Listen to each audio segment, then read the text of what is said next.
Good afternoon. I would like to thank you all for attending the Cultural Diversity and Global Citizenship Education Online International Seminar.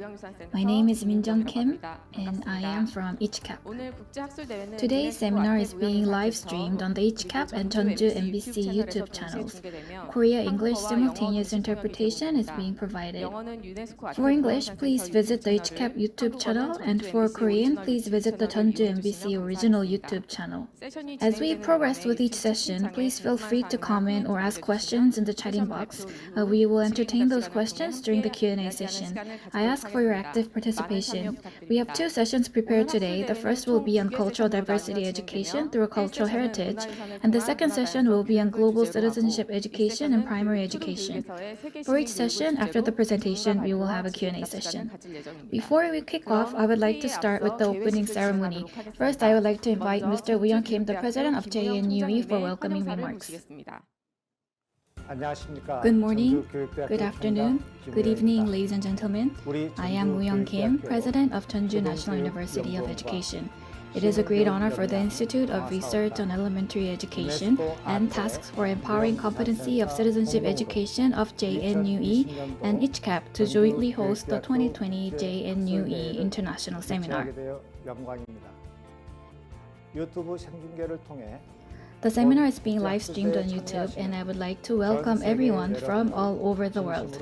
It is unfortunate that this seminar is being held virtually due to COVID-19. Nevertheless, I hope the online seminar serves as a venue for discussion on the function and role of cultural diversity and of global citizenship education in elementary education.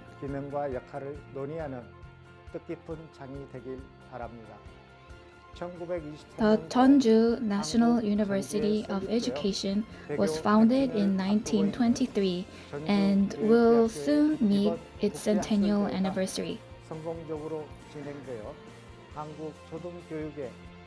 I hope that today's international seminar serves as a successful opportunity to brighten the future of elementary education in Korea.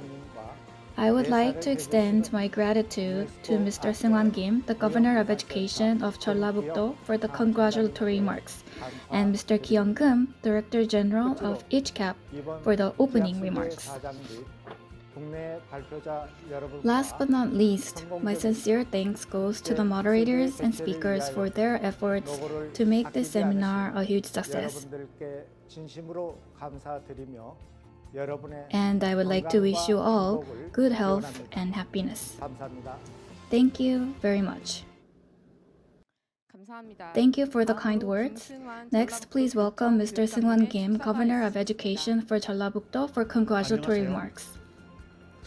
Good afternoon. I am Seung-Hwan Kim, Governor of Education of North Jeolla Province. I would like to congratulate the opening of the 2020 JNUE International Online Seminar. First, I am sure there were many challenges in hosting an international academic seminar online. It is regrettable that we cannot meet the prominent scholars in person. I am certain that the conference today will serve as a model example of the new normal online seminars. The theme of the conference, I have heard, is cultural diversity and global citizenship education. Diversity is the reason of existence of all living things. When the individuality and character of every single person is respected, then life flourishes.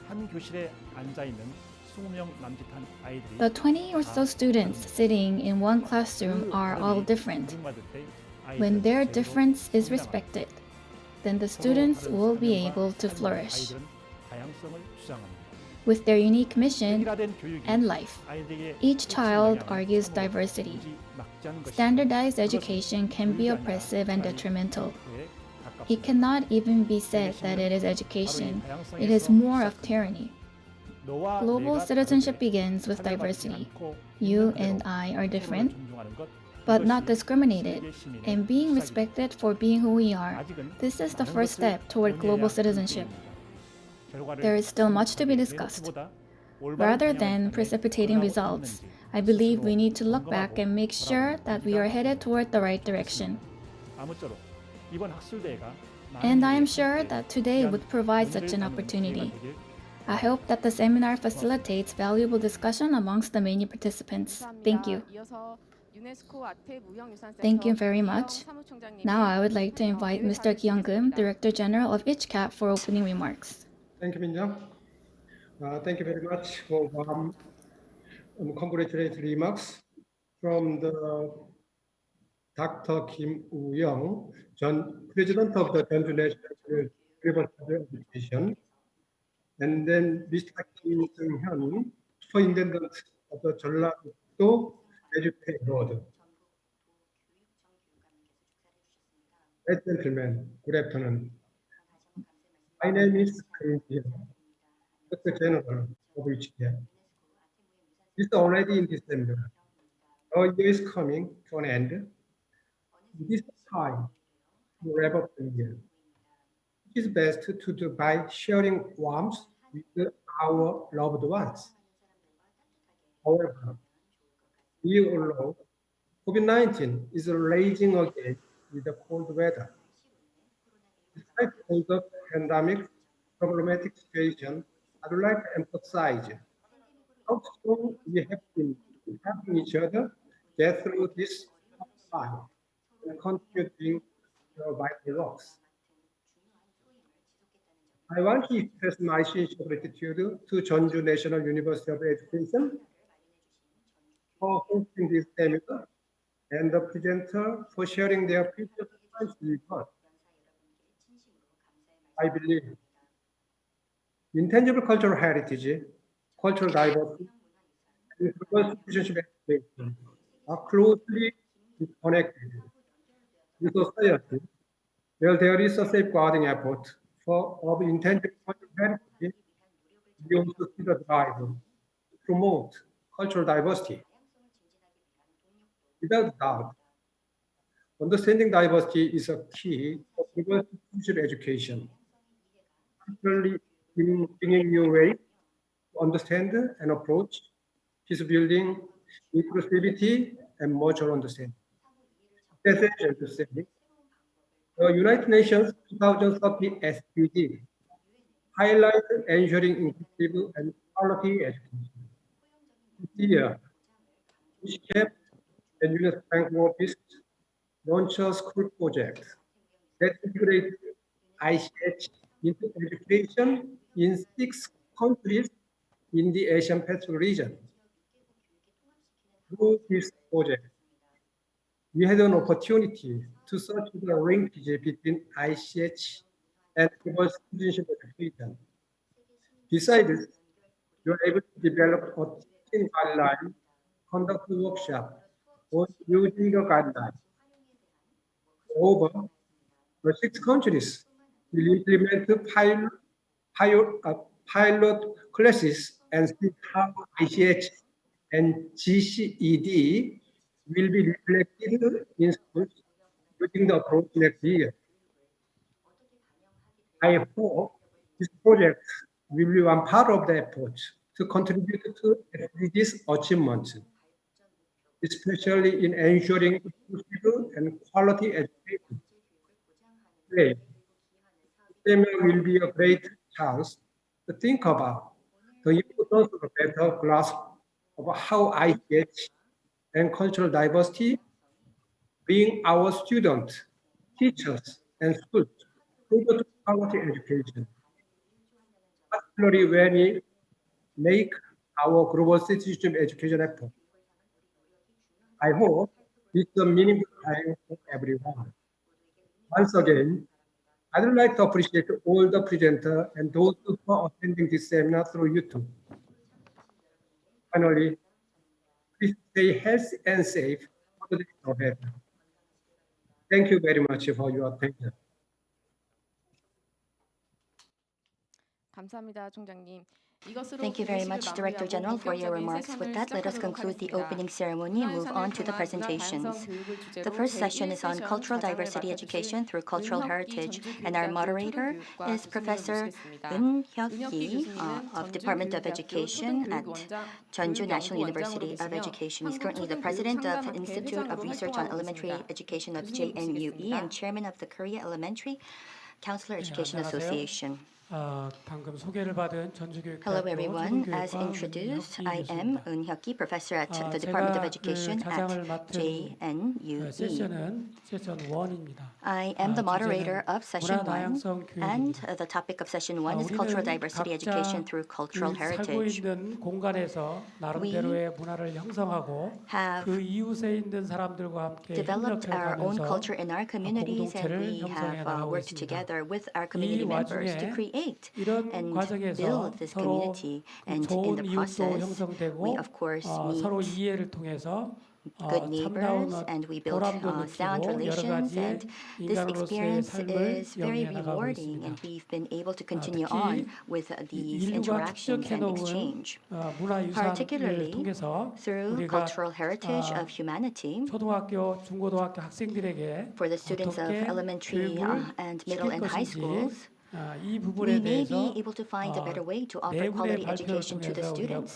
So we will be hearing from 4 speakers on some insights on how to do that. We have 15 minutes allotted to all of our speakers. And I would like to extend my gratitude to our speakers once again. At the end of the 4 presentations, there will be a Q&A session. And I hope that we can engage in a fruitful discussion with our speakers. And through YouTube and Zoom, you may also post your questions or comments. If there is a particular domain that you would like to know more of, you can submit your questions and comments, and the organizers will bring that together. Now move on to the second presentation. The second presentation will be on integrating ICH in education for the promotion of cultural diversity. Ms. Duong Hanh, Program Specialist and Chief of Culture Unit at Unesco Bangkok office, will be giving her presentation. Hello. Hello. Thank you very much for your introduction. Let me just quickly share my slide.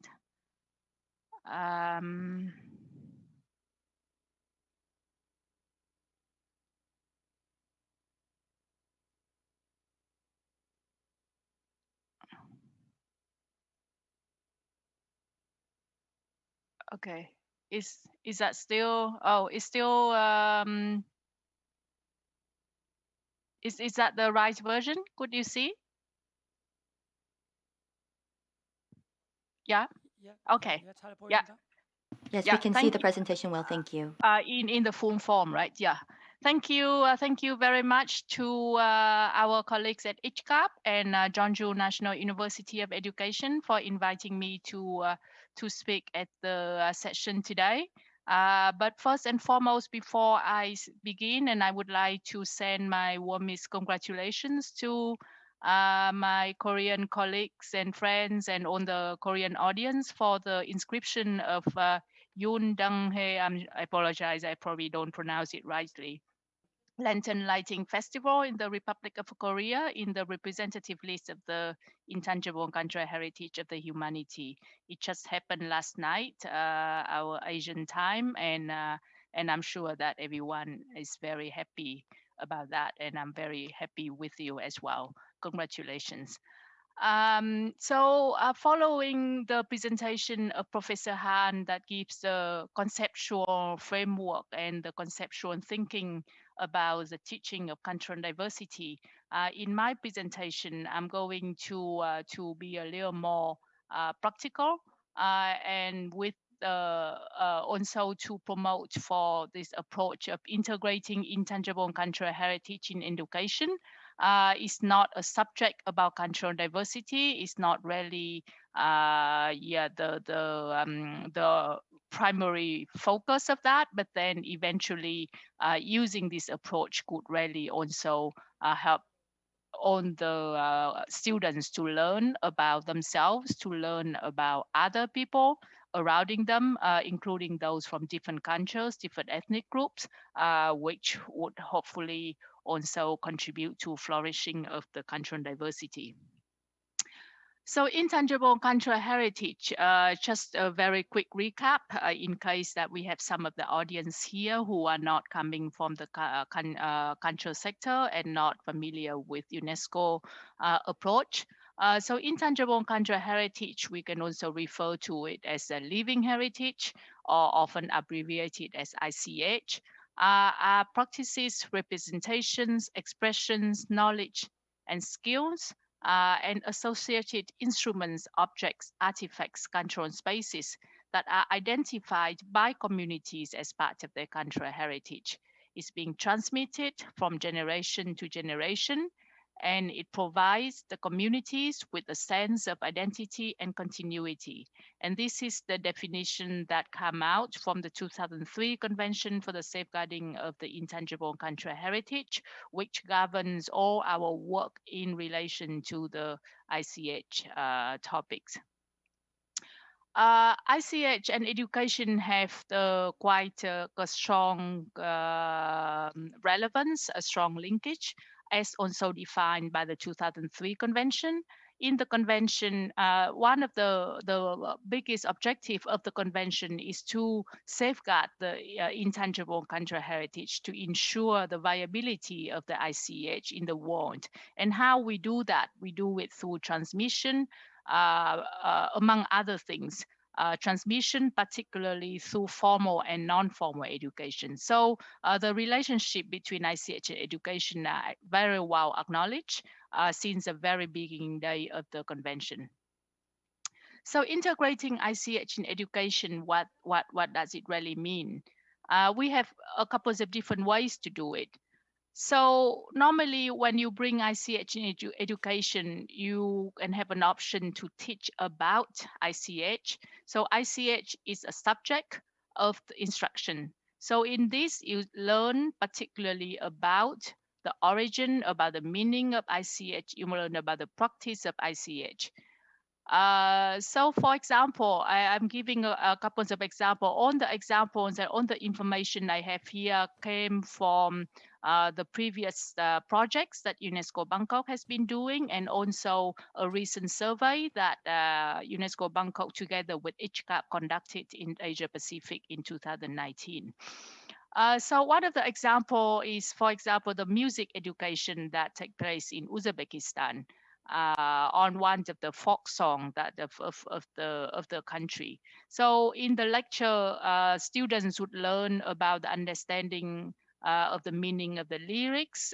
They learn about the awareness of the zodiac year concept and associate ritual that make a reference to the song or where the song plays a significant role. And then the group practice learn singing the song and could be performing the songs. And so in that sense, we would be actually practicing the ICH. Or another example, maybe not so direct to teach about, but then the physical education, students also practice different traditional folk games. So on the one hand, it improves their dexterity and develop a sense of teamwork. But then also they learn about the games that play by their parents, their grandparents. They learn, they have a sense of the community belonging. Another example came out from our recent survey is in one of the school in Mongolia, and different type of crafts or different type of folk dance are being taught in school. Especially they also learn about the different arts and customs of different ethnic groups of the regions and beyond. So in that sense, they not only develop different skills, different knowledge related to the education subject, but they also learn about other culture, other ethnic groups.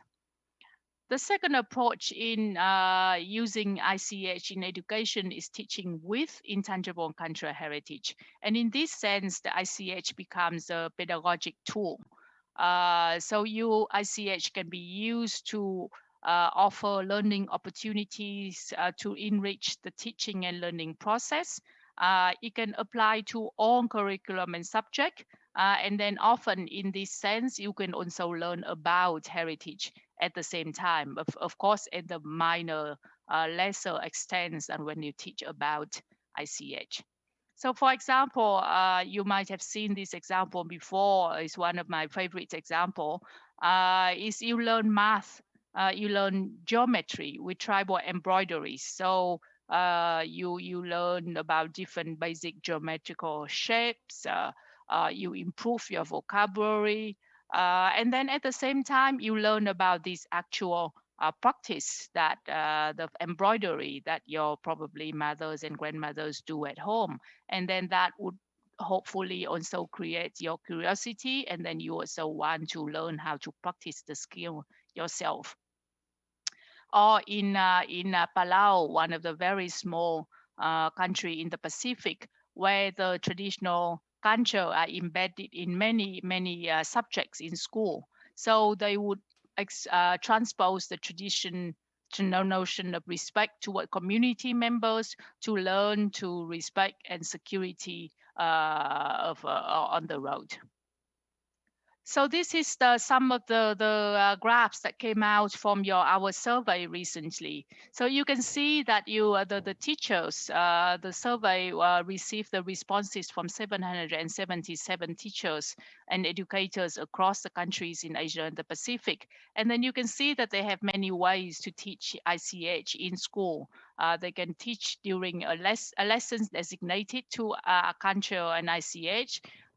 They can teach about in lessons of the local culture, local content. They can be taught in lessons of other subjects. They can be taught in extracurriculum activities. And then when you look at the graph on the right, and you will see many subjects that ICH is being taught in: arts, languages, mathematics, music, religion, sciences, social studies, sports. And so some of the are subjects that you don't often even consider that you could teach ICH. And then in terms of extracurricular activities, and you could have it in school clubs, you have school projects, special days in schools, special days in the community. So there are many different ways that you can really bring ICH into school to improve the learning outcomes, as well as to contribute to safeguarding intangible cultural heritage. So there are a couple of other examples that came out from the survey, like in Nepal. The school in the implementing extracurricular program also designed and based on students' living heritage. So students on every Friday, they learn songs and dances, especially those from other ethnic groups as well. So these kinds of methodology are also especially useful when you teach in the context where there are many different ethnic groups, many people coming from different culture, coming to the same school, because that would also really encourage the mutual understanding. Or in the Philippines, the school organizes the music, art, physical education, and health festival. And so this is also an extracurriculum activity.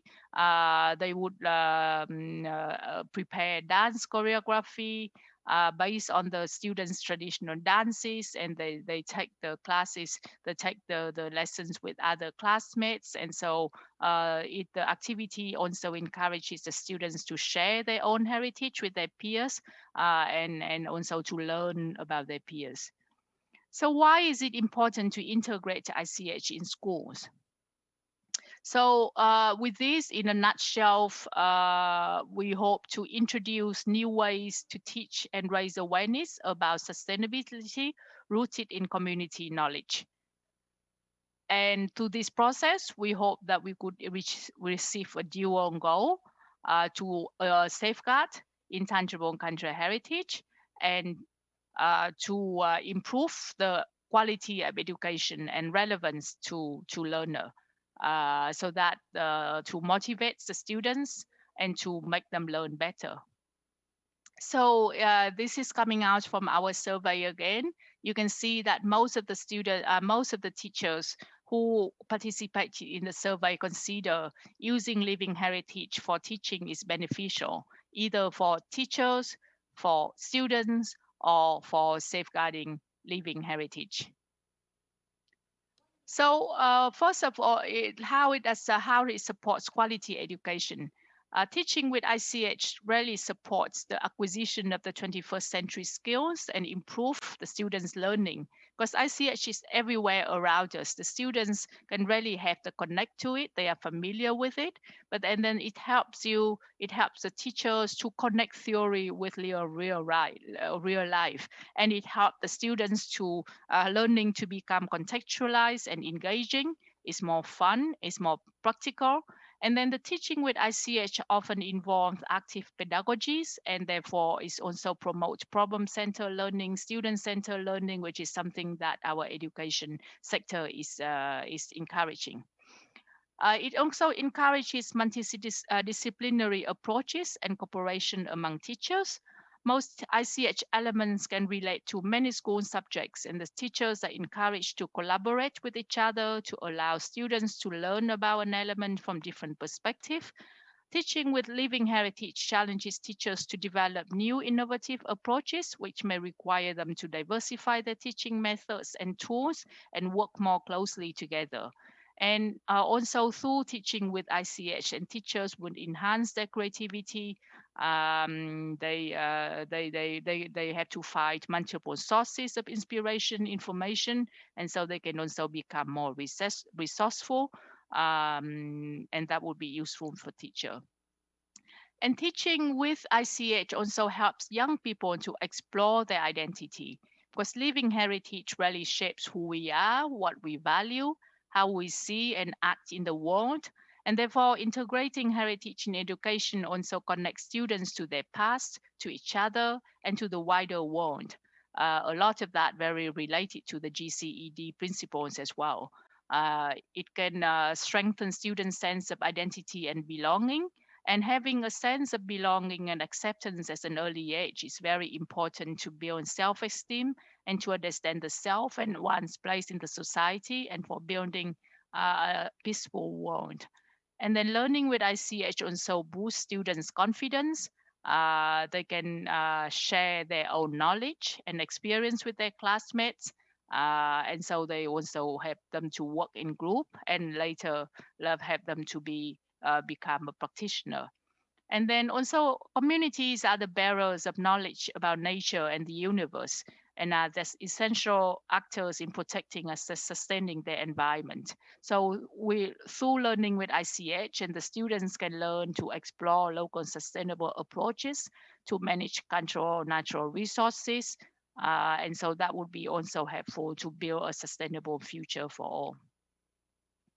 And then intergeneration communication is not only the key for transmission of living heritage, but also crucial for well-being of their own communities. So teaching with ICH also bring the young students to be closer to their older generation, because that bringing the communities into school is really one of the key elements of this approach.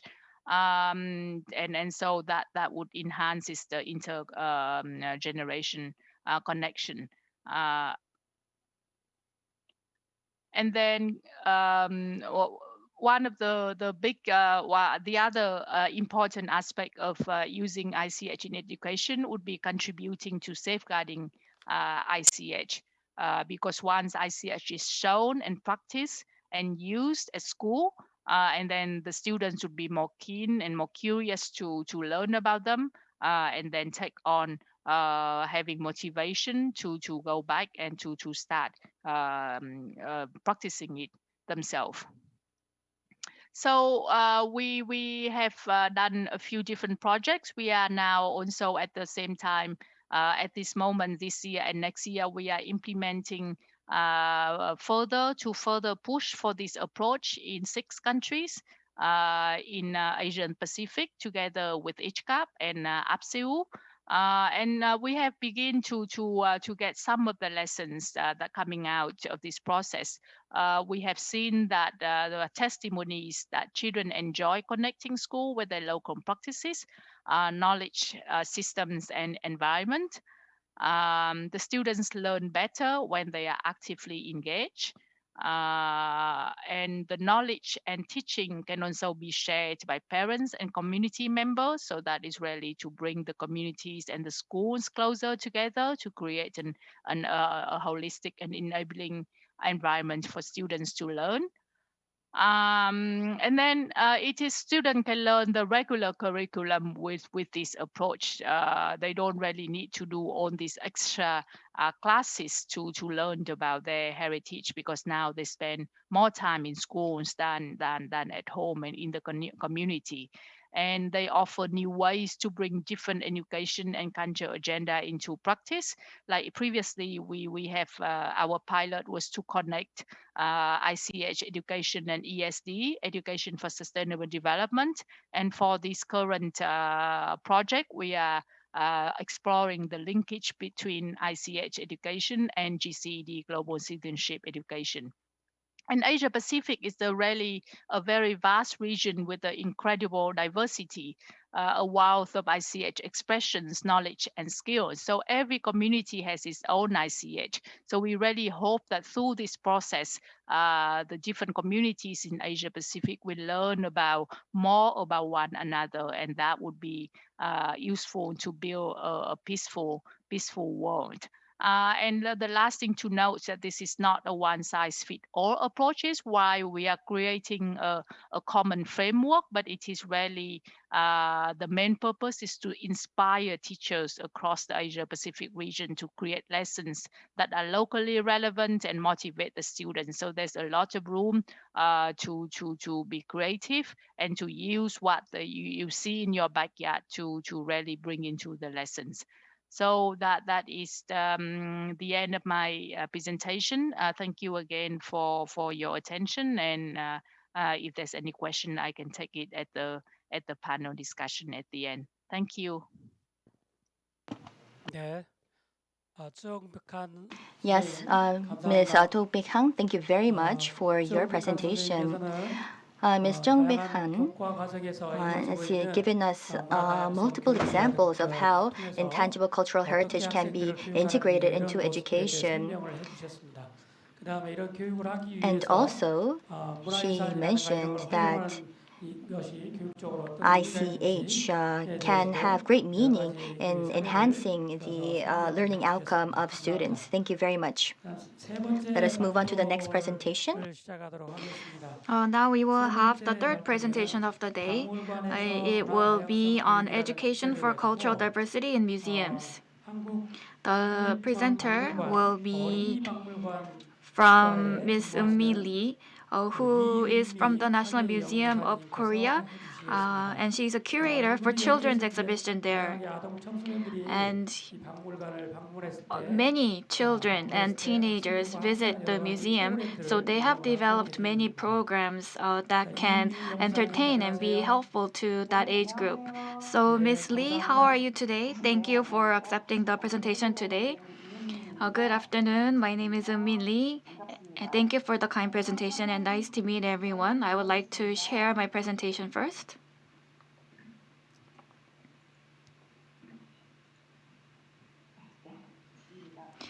Yes, here we go. Can you hear me well? Yes. So today I would like to talk about education for cultural diversity in museums. And today I would like to focus on the activities of the National Folk Museum. And we have a particular case that we would like to share today. And currently, I am the curator at the Children's Museum at the National Museum of Korea. And I have been involved in many programs for children and youth.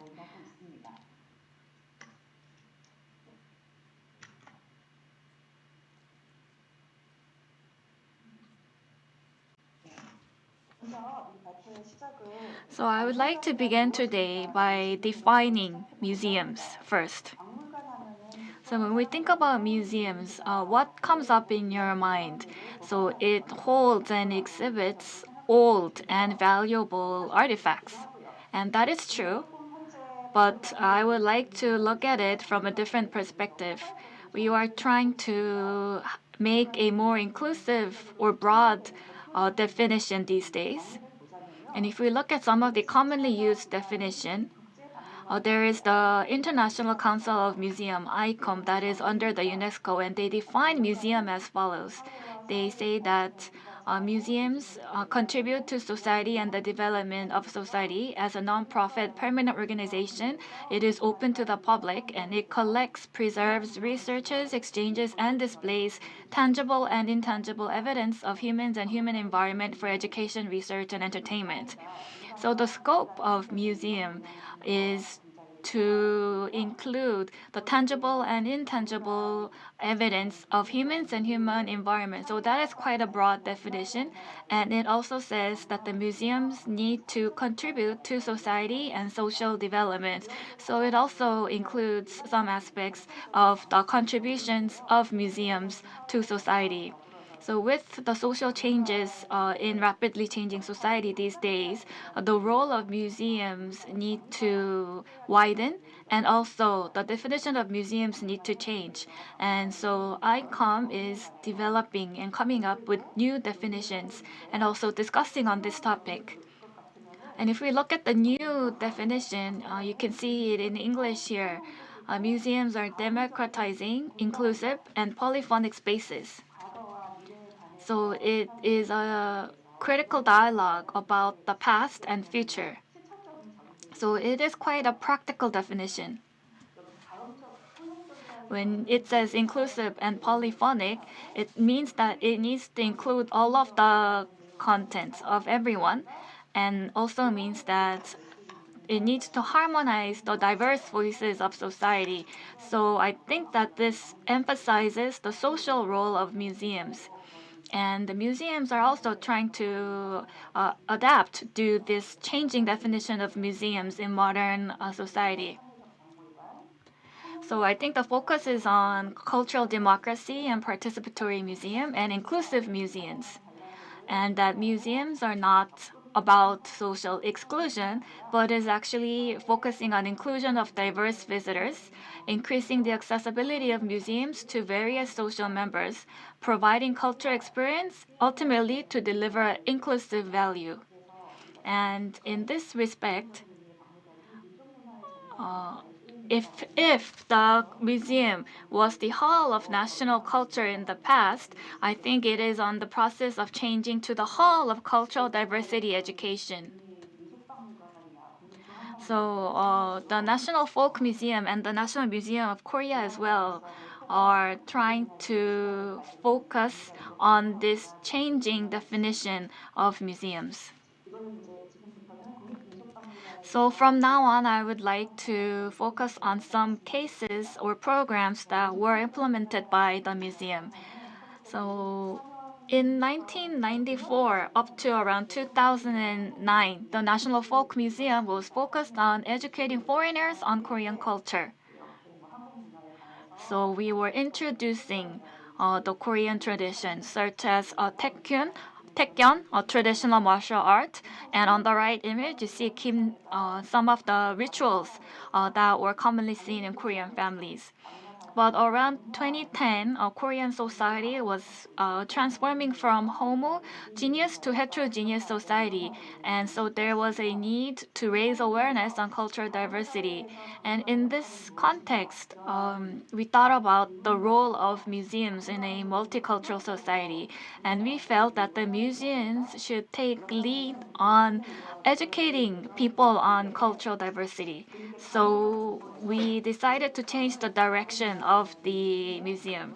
So from 2010 onwards, the museum was focused on educating the people on understanding other cultures and also changing awareness of the Korean people.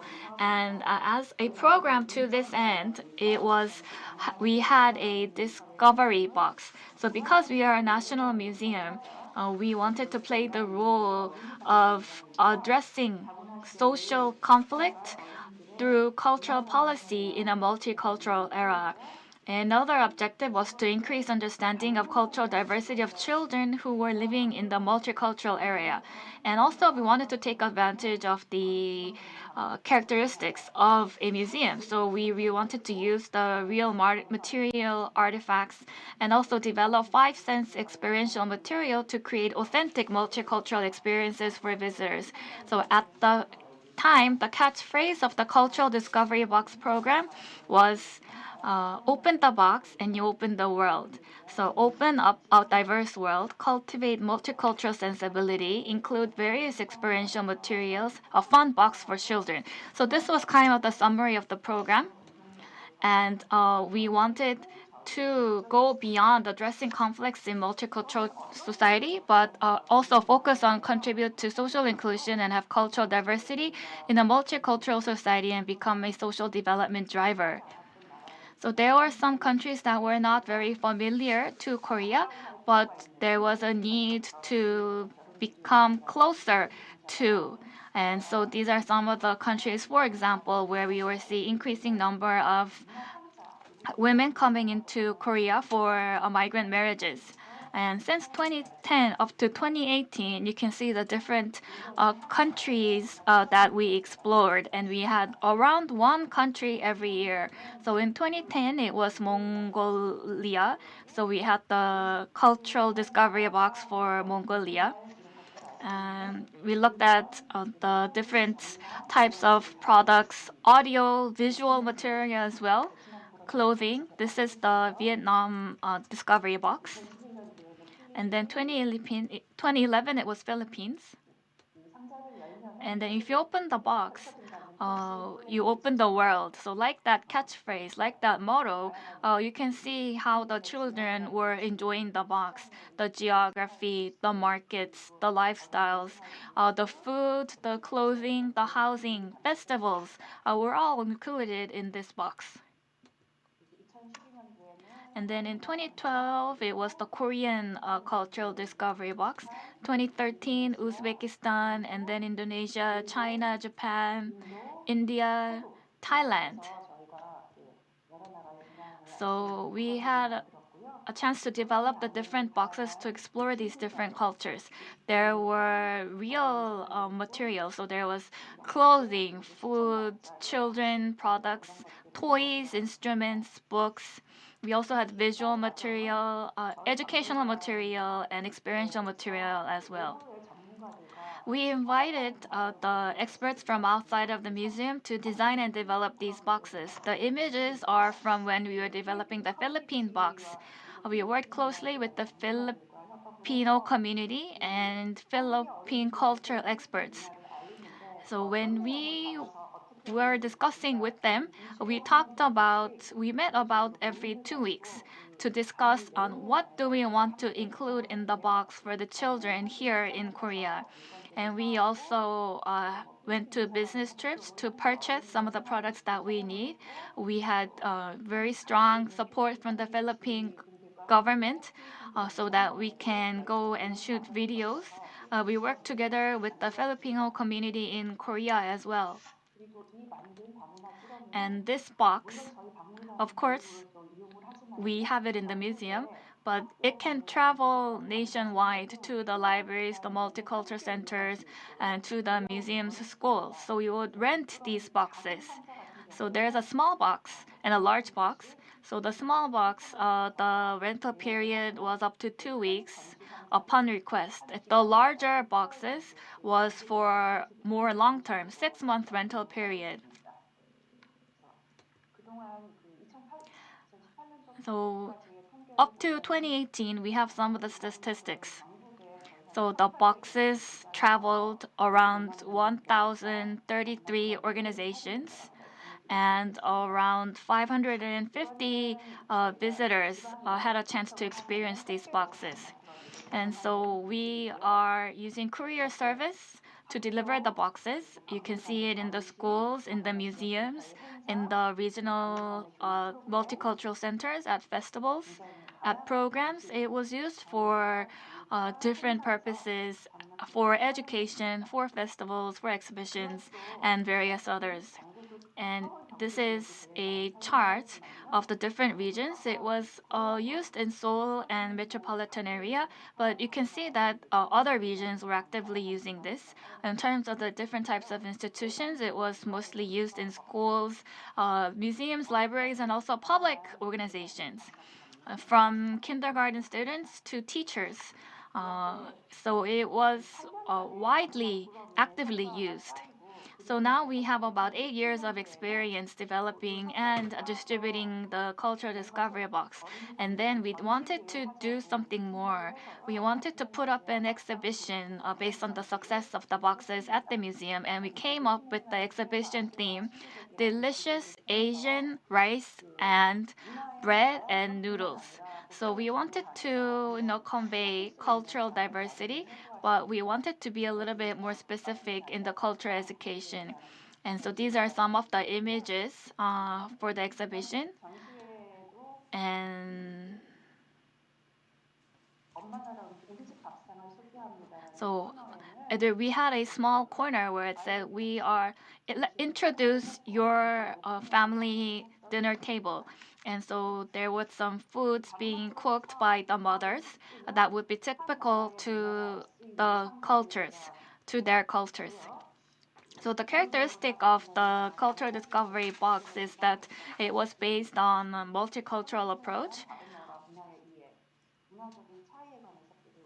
So it was about learning about cultural differences, about tolerance, and the foreigners were not subject to the education, but rather they were participating as lecturers and teachers in the process of developing the boxes. And we developed a lot of material, so you're able to play the role of a platform in terms of promoting cultural diversity education. And then the exhibition, the Delicious Asia exhibition that I talked about earlier, that was based on the success of the Discovery Box, we derived the common theme of food culture. And we took a multicultural approach. So on top of cultural diversity, there is also universality. And we wanted to increase understanding and empathy on the universality of different cultures. So in this process, we also worked closely together with different associations that were supporting migrant marriages. And so now we have about 10 years experience in cultural diversity programs. And we hope that our efforts contributed to expanding the role and the scope of cultural diversity education. When we first started this a decade ago, we wanted to think about what we are going to call this box.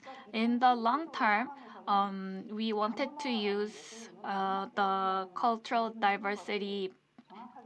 box, but we felt that kind of the gift bag would be a better name, given the characteristic of this particular program.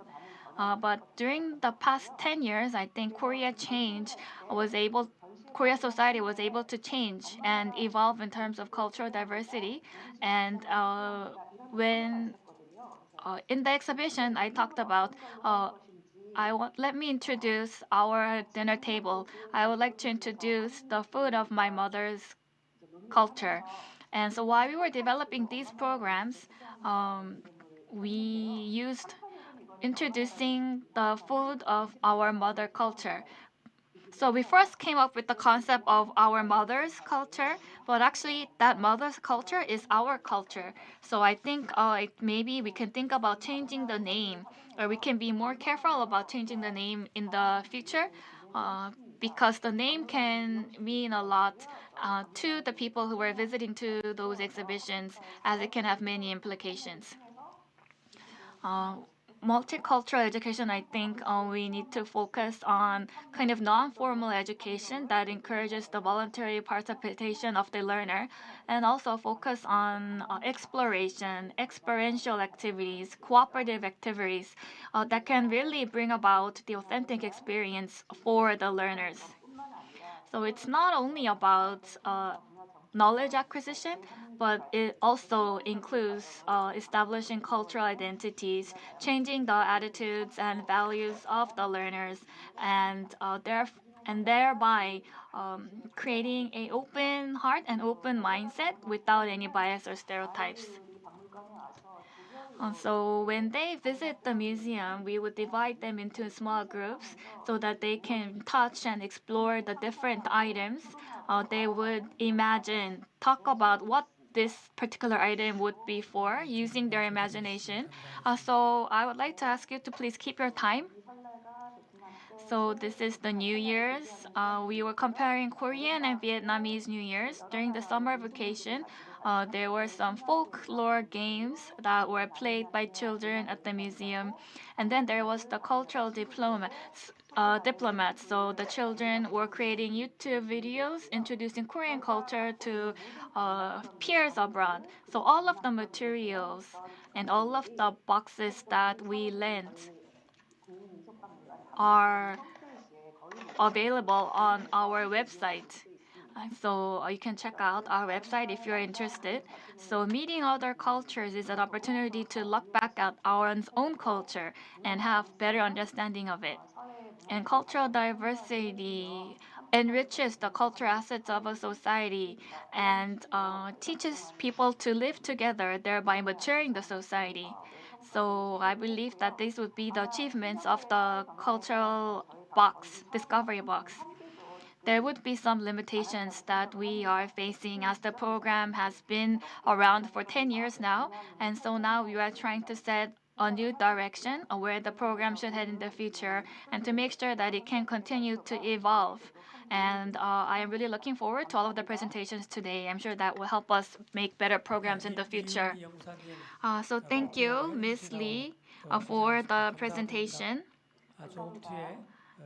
And we will see you again during the Q&A session later on. Ms. Lee talked about the changes in concept of museum, that the museum is now focusing on cultural diversity rather than just exhibition, and that she also shared the real case experience of the cultural discovery box of the National Folk Museum and how that has given the opportunity for children here in Korea to experience different cultures.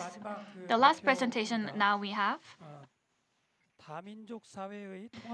The last presentation of session 1 is on cultural diversity education for the integration of the multi-ethnic society. We have manager of the Department of Communication and Cooperation of Georgetown World Heritage Incorporated, Ms. Josephine Jaleng. Hello. Hi, good afternoon, everyone from Georgetown.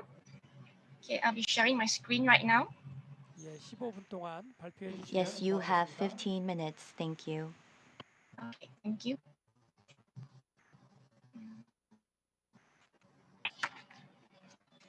Okay, thank you for the opportunity for GTWHI, Georgetown World Heritage Incorporated, to present about cultural diversity education through cultural heritage. Just a quick overview of the table of content, the topics which I'll be presenting today about GTWHI, Georgetown, and our cultural heritage program. Georgetown World Heritage Incorporated was established on 21 April 2010 by the state government of Penang to manage and promote Georgetown World Heritage Site. It managed over 5,000 heritage buildings in the site and also implement efforts to safeguard our living heritage, which include the local community. Here's an overview photo of the World Heritage Site. So as a background information, Malacca and Georgetown, the historic Straits of Malacca, were jointly inscribed as a UNESCO World Heritage Site on 7 July 2008. Malacca is a city, another state in Malaysia.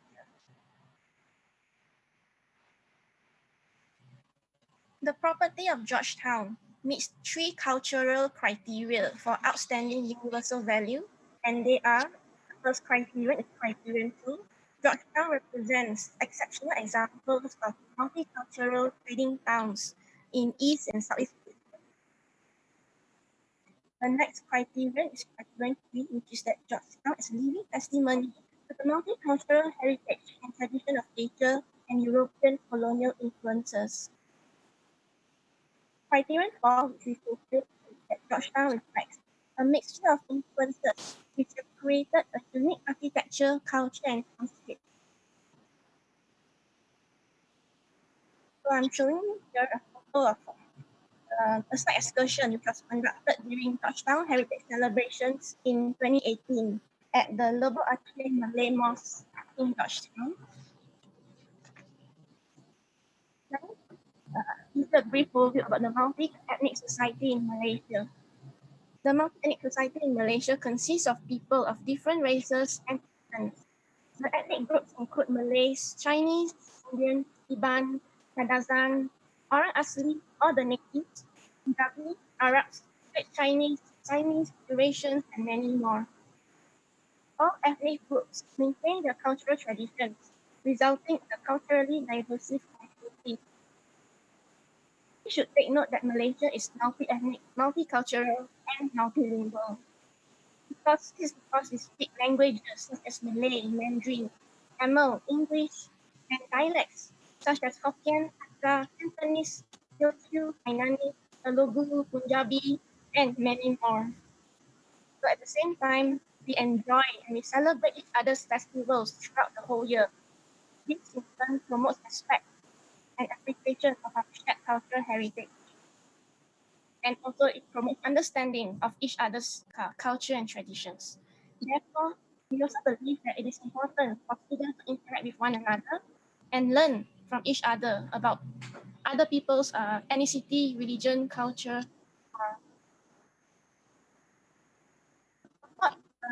Promotion and education of cultural heritage in schools, Georgetown World Heritage Incorporated has been conducting these 3 programs over the past few years. The Cultural Heritage Education Program, in short, ICHCAP, Georgetown Heritage Celebrations, or GCED, and Cultural Heritage Program.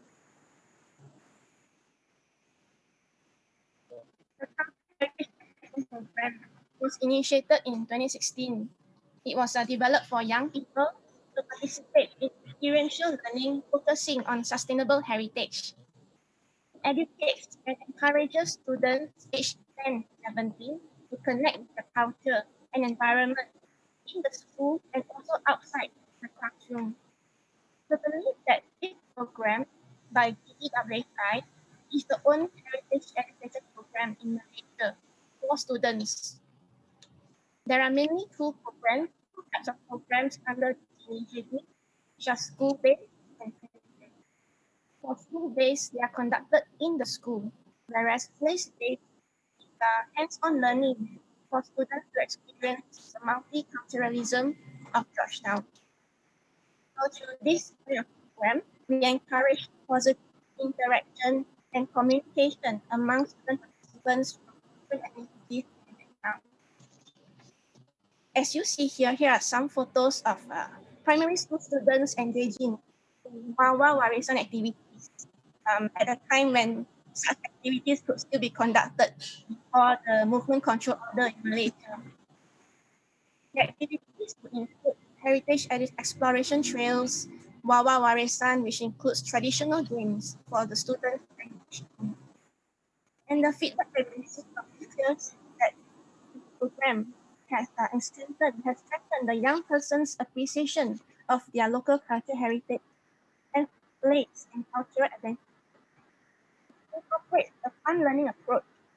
Learning through games is definitely more fun compared to a rigid classroom setting. And here are more photos of primary school students in the Heritage Exploration Trail program in Georgetown. You get the opportunity to meet the local community, the local shops, traders, artisans, and more. Next, I will go into Georgetown Heritage Celebrations, another major event of our organization. So this is our poster for year 2019.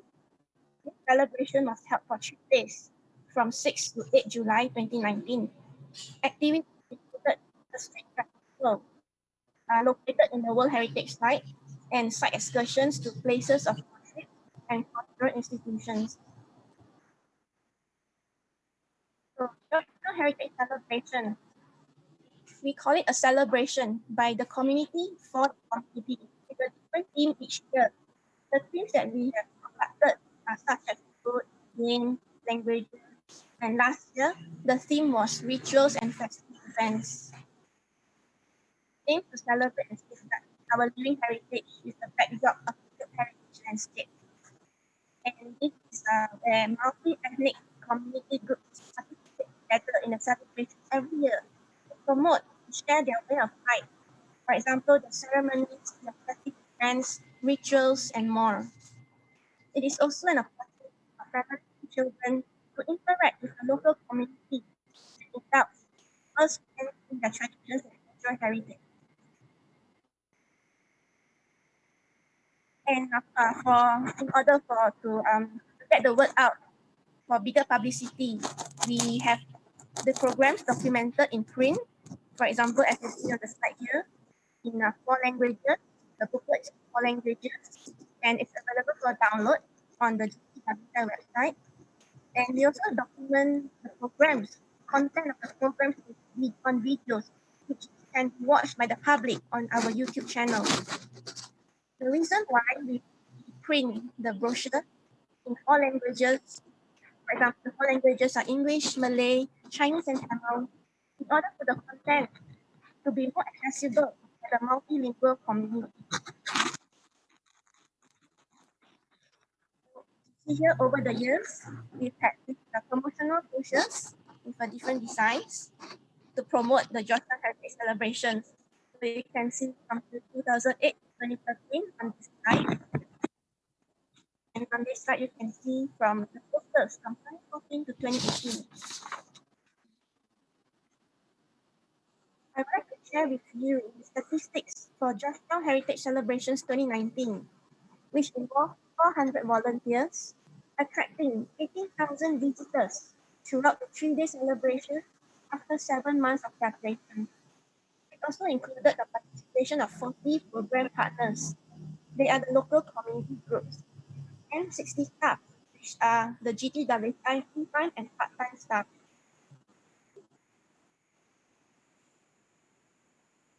These are photos of the street festival goers during the street festival last year.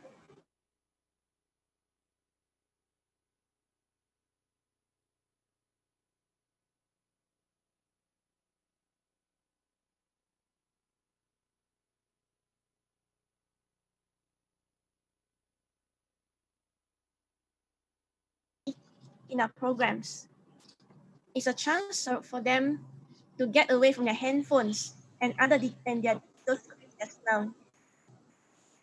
And also, this one-day event, like a one-night event, is conducted in the evening.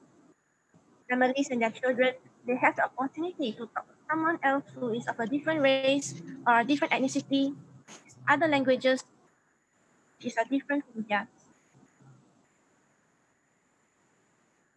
And the next program that I would like to highlight is the Cultural Heritage Book Parade. Here is a collage of photos of the Cultural Heritage Book Parade program in 2018.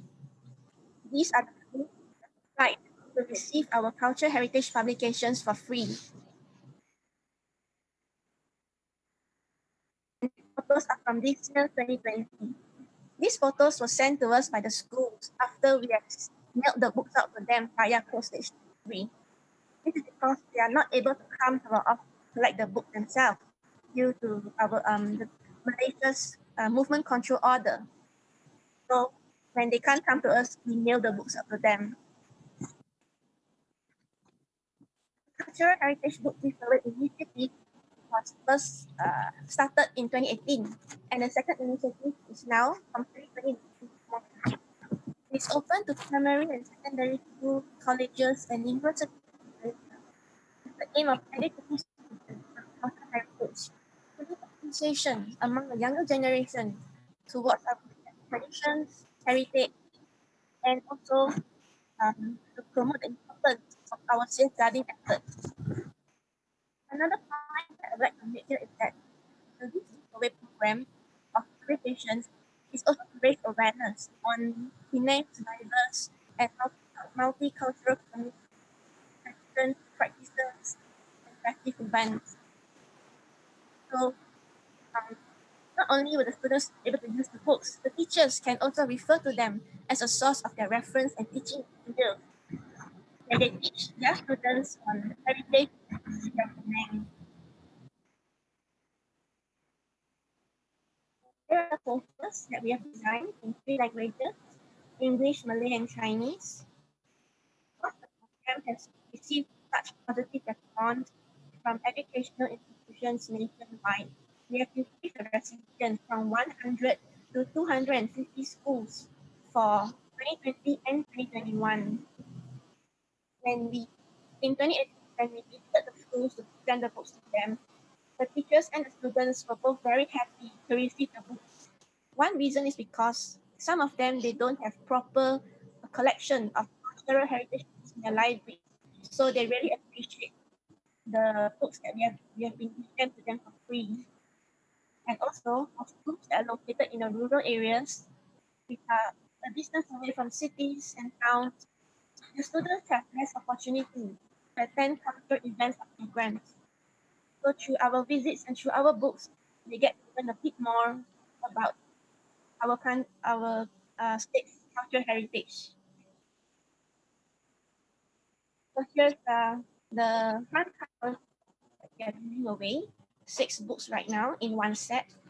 The titles are Capita, Georgetown Our Stories, Georgetown's Historic, Commercial, and Civic Experience, Little India of Georgetown, Penang's Leading Legacy, and Putehi, Glove Puppet Theatre of Penang. And also another thing is that when we visited the schools back in 2018, we noticed that some of the schools, they take the effort to establish a corner in a section of their school, and they call it Penang Corner or Penang Heritage Corner, with books and mini exhibitions to display. So the schools, through this program, they also take this opportunity to advise from us, from Georgetown World Heritage Incorporated, on how to conserve their old books, their documents, and also sometimes their buildings.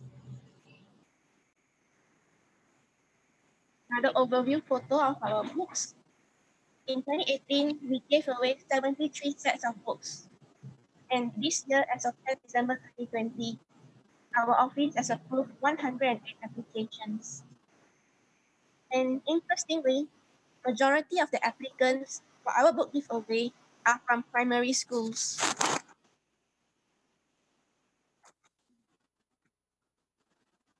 In conclusion, we are of the opinion that we should promote cultural heritage awareness to students when they are at an early age. Families and educators, such as teachers, they play crucial roles in educating children to have respect for cultural diversity, especially in a country like Malaysia. They could take learning outside the classroom and have the children engage in experiential learning, because having them engaged in the experience activity that they are experiencing hands-on, it fosters memory retention, as in they will remember the experience better and keep with them for many years to come. So through cultural heritage education, we can promote understanding and appreciation among the younger generation for the integration and strengthening of our multi-ethnic, multicultural, and multilingual society. At the same time, the children can be aware of what they can do to safeguard our shared cultural heritage, and they'll be more motivated to learn, be interested, and be actively involved in their communities as well. So this is my final slide. And as you can see, here is a group photo of my colleagues and our General Manager, Dr. Ang, in the middle of GTWHI. This photo just before the movement control order began in March 2020, before it began in March 2020. So thank you for listening to my presentation, and you are much welcome to follow us on our social media, where we post the latest updates on our activities and programs. Thank you. Yes. Thank you very much, Josephine Saleh. 네 분의 발표를 모두 이 세션에서 So, 마쳤습니다. we've heard from all of our four speakers. Ms. Josephine Jali has given us an introduction on the various programs of GTWHI. Thank you very much. And particularly, she gave us information on the multicultural society of Malaysia and what kinds of programs are in place to enhance awareness on this multi-ethnic society. And now, moving on, let us now engage in a brief Q&A session with all of our speakers. I believe we are about 10 minutes behind schedule. And I believe we have about 25 minutes for Q&A. So once again, four speakers, thank you very much for your presentations. Can you see me? Thank you so much for your presentations.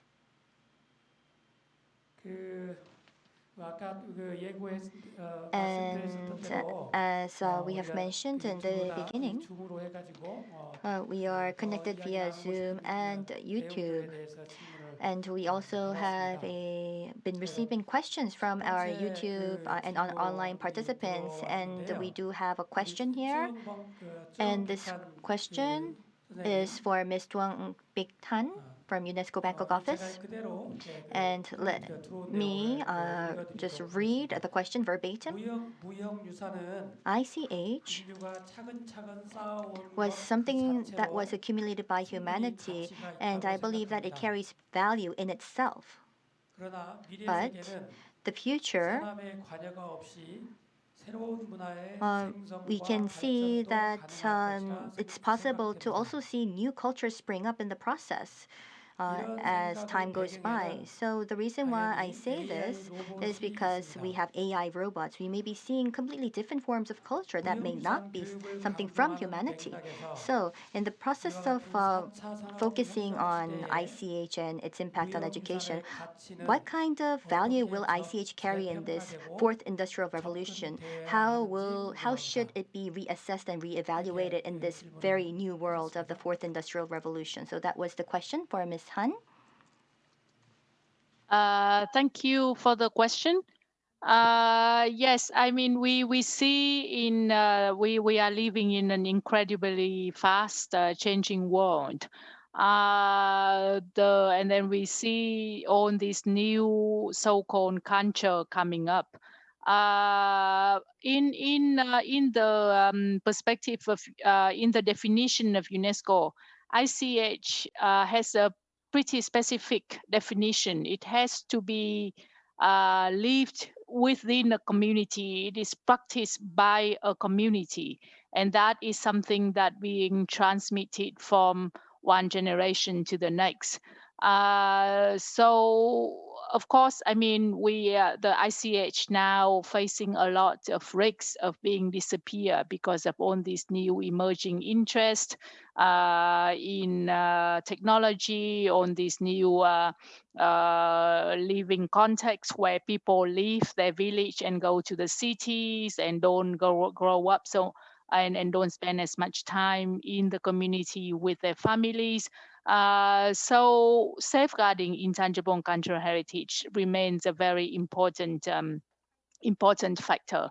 And then that's why one big part of UNESCO's work under the 2003 convention is to encourage to work with different member states, different communities to safeguard their heritage.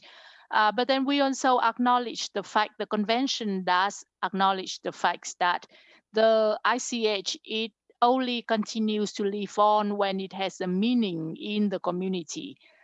Within this context of fast changing, if some ICH element it starts losing its meanings, it will eventually die. There's a life cycle of the ICH. It doesn't live on forever. And there will be new elements, new ICH elements coming up.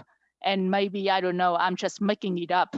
If, like, say, suddenly there would be this youth community now having on this ritual related to their AI, robotics, or whatever, and then they continue to practice it, and it has a meaning in their life, and maybe eventually that would start having the resonance to this definition of ICH that UNESCO defines, and we don't exclude that. But as long as the ICH it meets on this definition according to the convention, and we should try to safeguard it through all the measures, to on the ways that we can, so that we can continue to maintain the richness of our cultural diversity.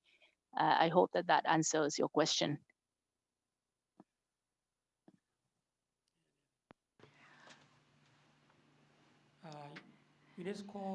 Thank you for those comments. The safeguarding and also for sustainability, talked about ICH, but also about the meaning that it carries and that this meaning should persist. So moving on to the next question goes to Ms. Josephine Jale. So this is the question. Through the festival of GTWHI, what kind of benefits in learning was offered in the process of these festivals? So the cultural celebrations, can it really be used as a tool for teaching? I would like to understand, was it really impactful, and was it effective for the students' learning? Okay. Yes, thank you for the question. So yes, through our programs, for example, cultural celebrations, it has been conducted with a team since 2013 onwards. But before that, it has been conducted as well, but only for one day. But after that, we prolonged it to 3 days and sometimes more, over 2 weeks, just that programs are spaced out. And yes, we feel that the aim is to educate the public, adults, children, community stakeholders, our partners, the local communities. First, on Professional Heritage Incorporated, our organization. Most people may not understand what we are doing. So one way through events, programs, big programs like Georgetown Heritage Celebrations, we will get to know more about us, our programs, our efforts in safeguarding the cultural heritage, the traditions that families, locals have been practicing over the years. So for example, let's say my family, we celebrate Christmas. For us, it's a tradition, but don't really see it as cultural heritage because we are so used to it for region and so on. I mean, since I was a young girl with my family, and Christmas is like Christmas tree, presents, food, parents will be cooking. So this is cultural heritage. But most people do not understand that even within their own homes, they have such practices, traditions that they've been conducting over the years.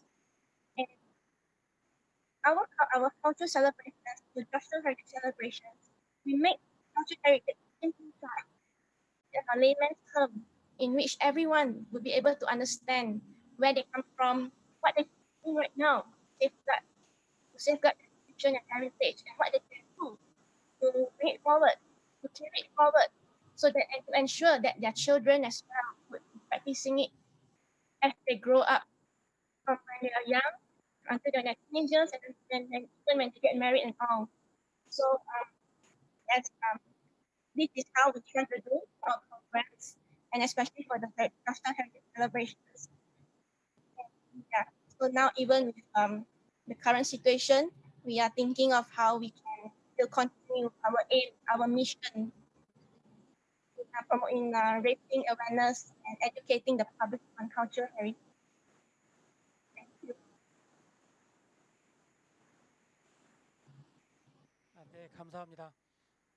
Yes, thank you very much.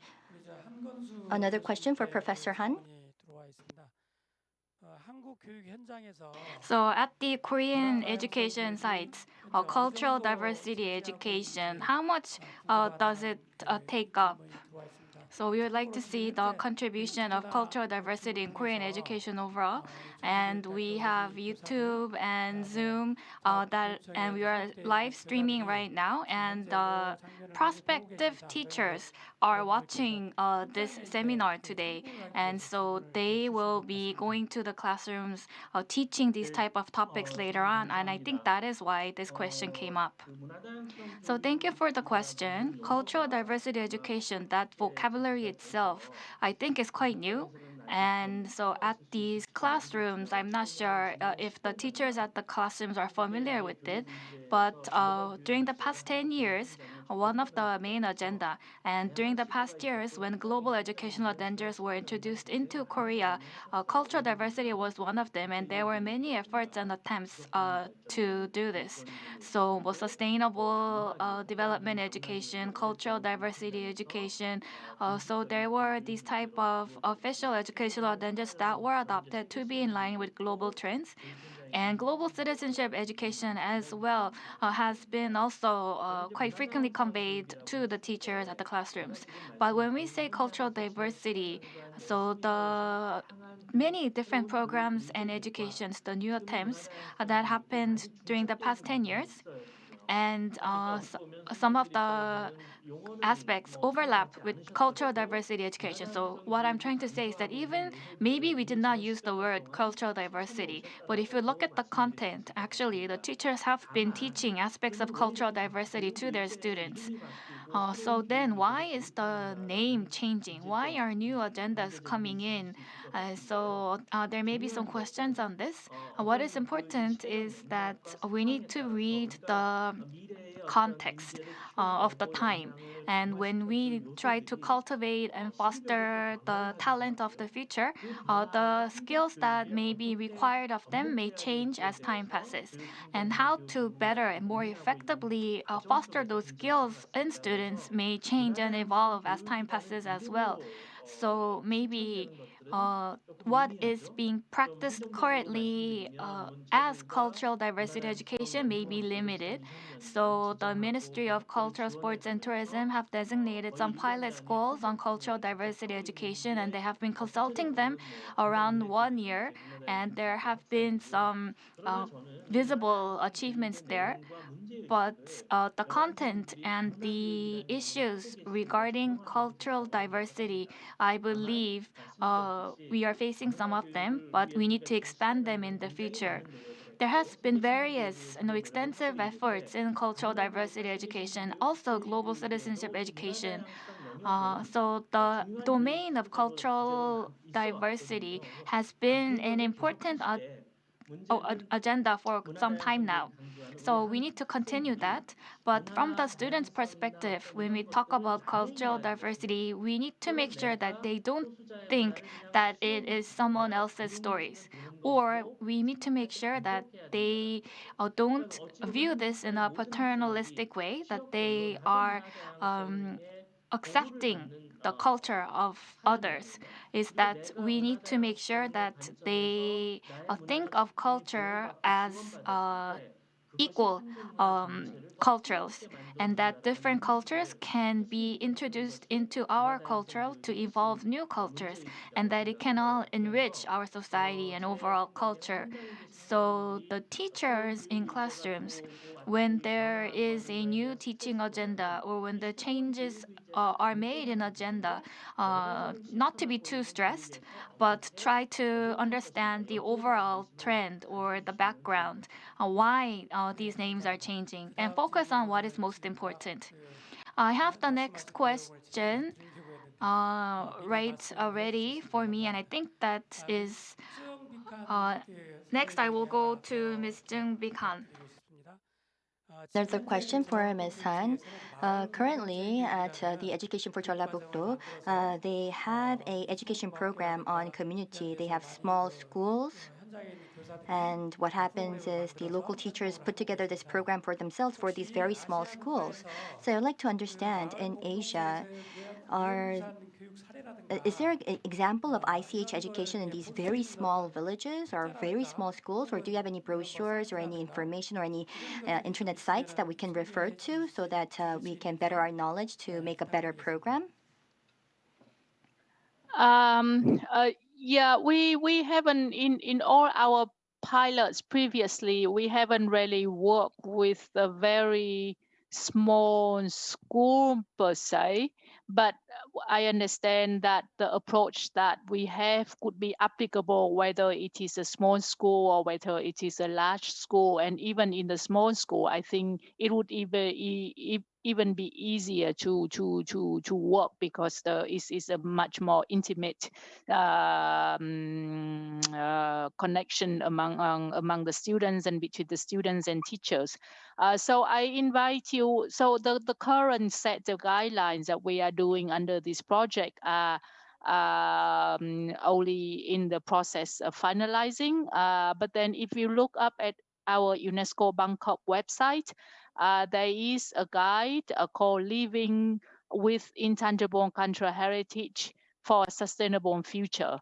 And then there you could see some of the examples on how the ICH had been integrated to schools. And very soon we will put the survey reports from the survey I mentioned in my presentation up on our website as well. And in there's also a number of case studies on how ICH had been integrated in schools around the Asia and the Pacific. So I invite you to look at our website, and I'm sure you could also will find these materials on the ICHCAP website as well. And may I just take one couple of minutes to maybe the previous answer on safeguarding that I forgot to mention, that in this fast changing world that we are now also trying to identify digital solutions to safeguard intangible and cultural heritage. So we recently launched this initiative called Tech for Culture, but also with the word to say tackle on the challenges. So we hope that after this initiative, we would be able to identify some solutions on how we can use technology to safeguard ICH. And thank you, HCAP, our dear friend HCAP, also joining forces with us for this tech initiative. And we will have more information coming up on our website within the next few weeks. Thank you. Thank you for the answer. Last question. I have a question for Ms. Lee. So two questions. I think you can answer them together. So in Korea, which museum can we go to explore the folklore of different countries abroad? And the material that you shared with us today is mainly from the National Museum. So do you have any cases from regional museums? Can we get any information on some of the regional activities? Thank you for the question. Regarding your first question, for Global International Folk Culture Museum in Korea, I think, first of all, at the National Museum of Korea, we have a Asian hall, and in December, we're going to open a global cultural hall. So if you visit the National Museum of Korea, you can also explore cultures of other countries. And it's not a big museum, but there are small museums with specific themes. So Africa museums, so there are these small museums that introduce different cultures. So I think if you look them up, there will be quite a few that you can visit. And the second, the Culture Discover box is a case of not the National Museum of Korea, but of the National Folk Museum of Korea. And the boxes were lent to any organization that requested to use them. So, and I mentioned in my presentation that we had a small box and a big box, and the big box could be rented for up to 6 months. So some of the regional schools or regional museums borrowed this for that term, and they're being used currently as well. Thank you. Yes, thank you for the answer. I would like to thank all of the speakers for their presentations and questions. I would also like to thank the participants for their questions. So once again, thank you everyone for their participation.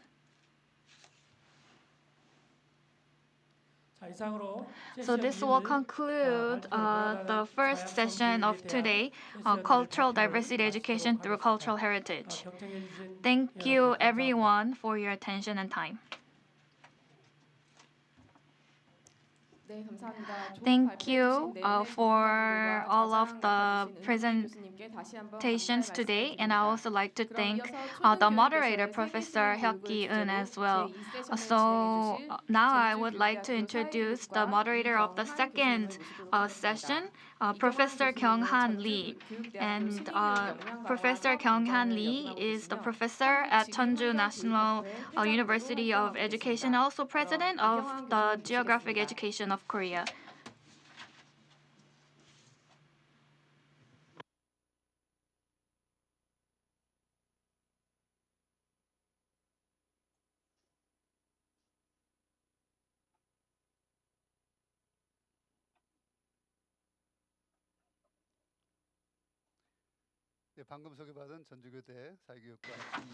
Hello everyone. As introduced, I am Professor Kyung-Han of Social Studies Education at JNUE.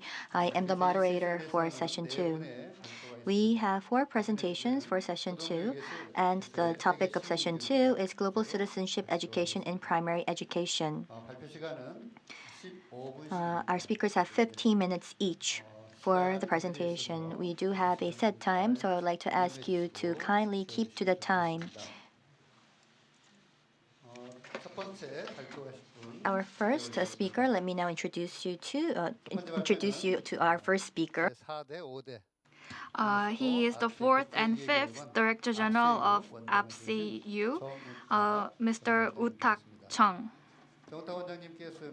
So Mr. Chung is currently lecturing at the Kyunghee University and also policy advisor at the Seoul City Education Office. So he has been active in various areas. The topic of his presentation today is Global Citizenship Education in the Primary Education System in the Republic of Korea. So Mr. Chung, you can start your presentation now. No. Good afternoon, Professor Lee. So I would first like to share my presentation. I have both Korean and English version. I will be presenting in Korean, and the material I will be using the English version. So let me just try to share the screen.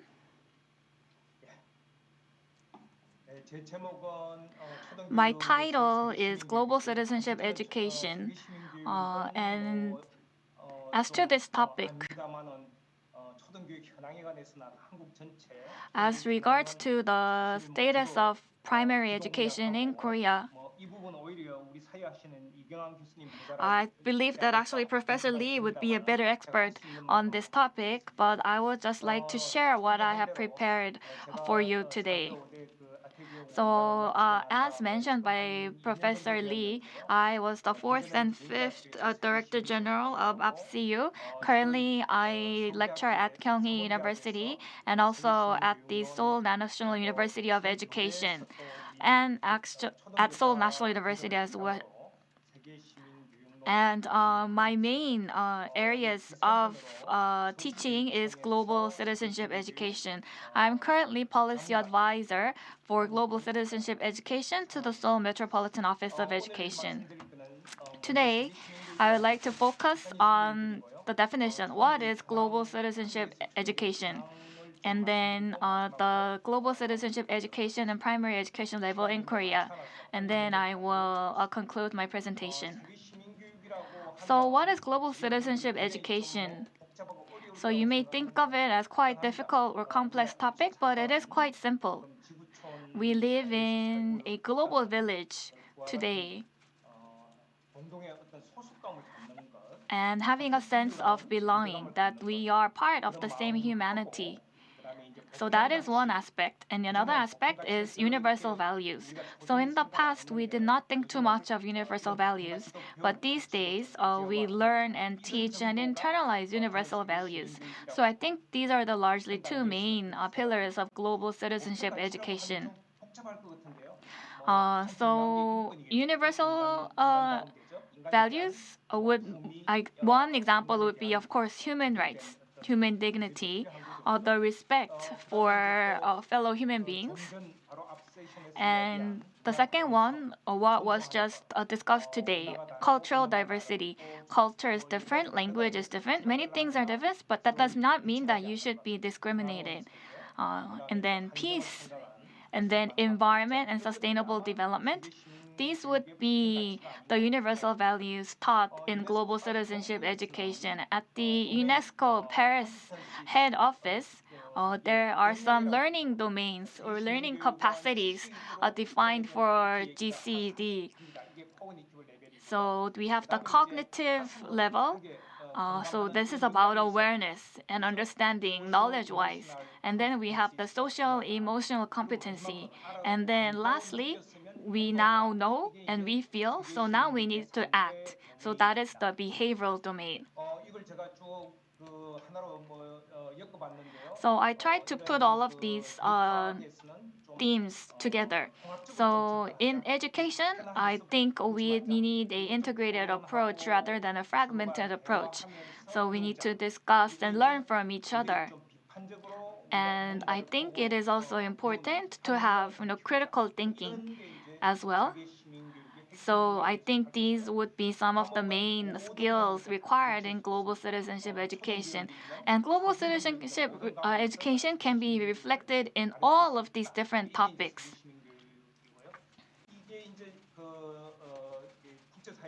So in the international community,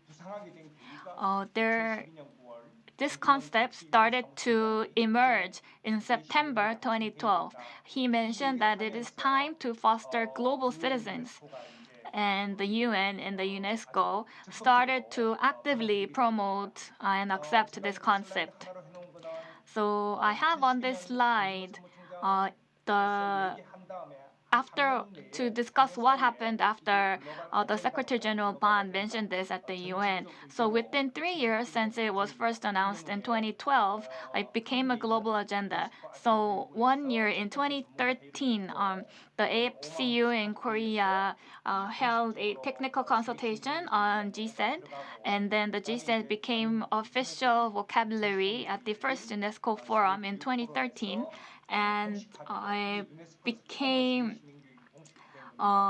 officially an education agenda at the UNESCO World Education Forum. And then it was incorporated into the SDGs in UN. So it's an official global agenda. You know all of the SDGs. There are 17 goals, but if you look at the fourth one, quality education, and so it's the seventh provision under the fourth SDG, and that is global citizenship education. So we call it 4.7, SDG 4.7. I believe that global citizenship education is related to of everything, health, and other values. I think it is at the core of all the other SDGs. And all of the different countries until 2030 need to reflect that in the national education policy, curriculum, teacher education, and also student assessment as well. And the governments are actively encouraging these as part of making progress in the SDGs. The second part of my presentation is about GCED in primary education level in Korea. So for the past 6 years, I have worked at the APCIU, and so I would like to share some of my experiences then. I also introduce some cases and efforts made by Seoul Metropolitan Office of Education and other regional education offices. And also share some of my lectures that I made in Seoul National University of Education and some of the feedback that I received. So the Asia Pacific Center of Education for International Understanding is located in Seoul, and it has largely contributed to fostering lead teachers. So at the Regional Education Office, for example, for North Jeolla Province, the Provincial Education Office will select 2 from the primary schools and 2 from the secondary schools. So there's around 64 to 68 lead teachers nationwide. And once they are selected, the Minister of Education will appoint them as lead teachers. Then they will receive lead teacher training. They will go back to their regions and lead the training for their peers and colleagues. And these teachers are selected every year. And so we have also established a research association so that they can continue to develop. And if you look at the statistics, currently there are 360 and around 180 lead teachers in primary schools. And they have been able to go back to their regions to foster around 1,700 provincial lead teachers. So there's around 3,800 total. So I mentioned that this is a collection of both primary and secondary lead teachers. So at the primary school level, there may be around 1,700, around 2,000 lead teachers. If any of the teachers joining this conference are interested here, I would actively encourage them to apply and become selected and receive the training. Another program is the International Teacher Exchange Program. As you can see, we have programs with Cambodia, Indonesia, Malaysia, Mongolia, Philippines, Thailand, and Vietnam. It's for 1 semester. And I believe that this is one of the most innovative global citizenship training programs. It's not just sitting in a room. It's going to an unfamiliar region, living there for 4 to 5 months, directly experiencing local culture. There has been about 1,000 teachers that have benefited from the program. So around 500 of them, I think, would be maybe around 250 primary teachers have taken part in this program. So also keep this program in mind. And when the APCIEU holds the program, I think this is one thing that you should try to participate. The participating countries continue to increase. We have a teacher from Cambodia who is presenting the case on global citizenship education, and I think that is a good example of the result of this program. And then we have SAN conference, which is the conference for all of the teachers who have graduated from that exchange program. And this year we held it in virtual format. And offline, because currently we are not able to have many offline programs, we developed online programs. And so primary school students are also very fluent in English. And if you feel like you want to reach out for more materials and more training, we have introductory courses and advanced courses in English, and you can apply for them. And you can check out our website for the details. The presentation today will be shared with you, so please remember and go and look for the website. It is all provided for free. So it has various topics. What is a global citizen education now, and what is that we need to teach for global citizenship education, and so on. And it's also a certification course as well. We have advanced courses as well, and we developed courses associated with COVID-19. So again, check out the website. here, and you will be able to easily go and make your applications. There are some very short lectures, special lectures that are short, but very impactful. And I think these lectures can be used in your classrooms as well. We have animations too, very, very short global citizenship education animations that can be utilized in your classrooms.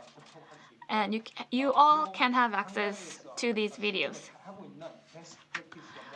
We have also a collection of best practices: Bhutan, Senegal, Pakistan, Korea. And so what type of global citizenship education cases are there in other countries? You can go and benchmark them. And at the Ban Ki-moon Center, we develop programs in cooperation with them. We also develop program with Sri Lanka as well. All of these websites, you can reach out and explore. And then we have the UNESCO head office Clearinghouse. If you go to their website, the languages available are English, French, Spanish, Arabic, Russian, Chinese, and Korean. All of the materials are in Korean as well. So it's the UNESCO homepage for global citizenship education. And if you go to the APCIU homepage as well, there are also a diverse array of material available. We just heard about the Georgetown, the Cultural Heritage Program. We have the CD-ROM program and full kit program that connects that with global citizenship. So you can see the history here. In 2030, we have Bagan, 2014, Angkor Wat, all the way up to 2018, Jeju Islands, and 2019, Water Heritage. And you can use all of this material for your classes in the classrooms. We have board games too, kids games. So we have all of this material that can use for your cutting-edge courses. We have guides for teachers, for primary, middle school, high school. We have workbooks for students. So there are abundant materials for global citizenship education. You cannot really say that you cannot teach this topic because you don't have the appropriate materials. That is how much materials that we have been developing for this topic. And then once a year, we have teachers that gather that teach global citizenship education and share their best practices. It's an international platform, and this year we held it in online format. At the APCIU, we have Global Citizenship Campus. And so there are about 30 students in a class, and they do a mock-up of the UNESCO General Assembly, and they're able to experience UNESCO as well. It's closed now because of COVID-19, but when it reopens after the vaccines stabilize the pandemic, if you take some time to visit here, I am sure it will be extremely helpful. The GCED needs to be also promoted in university campuses. So we have been continuing support to the universities for this cause. And more recently, the focus has been on University of Education. And the Seoul National University of Education and Jeonju National University of Education have been very supportive of this program. And global citizenship education is also a part of the basic liberal arts education requirement of Kyung University. And currently, 5,000 freshman students every year need to take this course. And they decided to do this after 1 year of piloting this course. The Seoul National University of Education have also recognized the importance of global citizenship education. They felt that maybe the teachers have too much of a narrow view despite the growing importance of internationalism and global community. And so they have adopted the global citizenship education. This is the syllabus that I'm sharing with you right now. And so they have human rights, different topics across 15 to 16 weeks. go to the Seoul Metropolitan Office of Education. Global Citizenship Education designated schools have been increased from 20 to 30, and by 2022, they plan to increase the schools up to 50, around 10,000 US dollars per school. So I would like to ask you to keep your time. The UNESCO schools also receive about $1,000 per school. We have student cap, teacher workshop, and currently I am the policy advisor for global citizenship education. As you can see, the Seoul Education Office is supporting the different schools here. And then in 2019, we had the Global Seoul Education Conference to foster global citizens. And in the past, we had multicultural centers. It was named Multicultural Education Centers. They have changed the name to Top Plus On Center to include global citizenship education in their programs. And the English Education Center here has changed the name to Multicultural Education, and now they're about to change the name to Global Citizenship Education. So there are efforts made by regional education officers as well. The Gyeonggi Province Office of Education developed their own textbook on global citizenship. Daegu Metropolitan Office of Education changed the name of the Multicultural Center to Global Citizenship Education Center, and various efforts are being made by different regional governments. This is the textbook made by Gyeonggi Province. This is the Global Citizenship Education Center of Daegu Education Office. And in Incheon, they have changed the name of the Multicultural Center to the East Asian Global Citizenship Education Center. So for the promotion of global citizenship education in the future, I think it may be helpful to build a museum or a gallery on global citizenship education so that visitors can come and gain authentic direct experience. So I would like, this is a image from 2018, the UN group of friends on GCED meeting. And the presenter, Mr. Mezia, has also participated in this meeting. So this will end my presentation. Thank you for your presentation. And so Mr. Chung has a great depth of experience, first-time experience. And if we had more time, you'll be able to listen to more of him. Hopefully, we will have that time in the Q&A session. We'll move on to the second presentation. The next presentation is on building human beings' creative ability through GCED. And we have from Cambodia, Phnom Penh, Freya, Nordum Primary School. She is the principal of the school. As introduced, she is currently the principal at Phnom Penh Preah Norodom Primary School, and for 20 years she was a school teacher, and she has a lot of field experience, and she has a lot of interest in GCED. She's been leading many exchanges with Australia, Indonesia, Korea, as well as Vietnam. So yes, your presentation, please.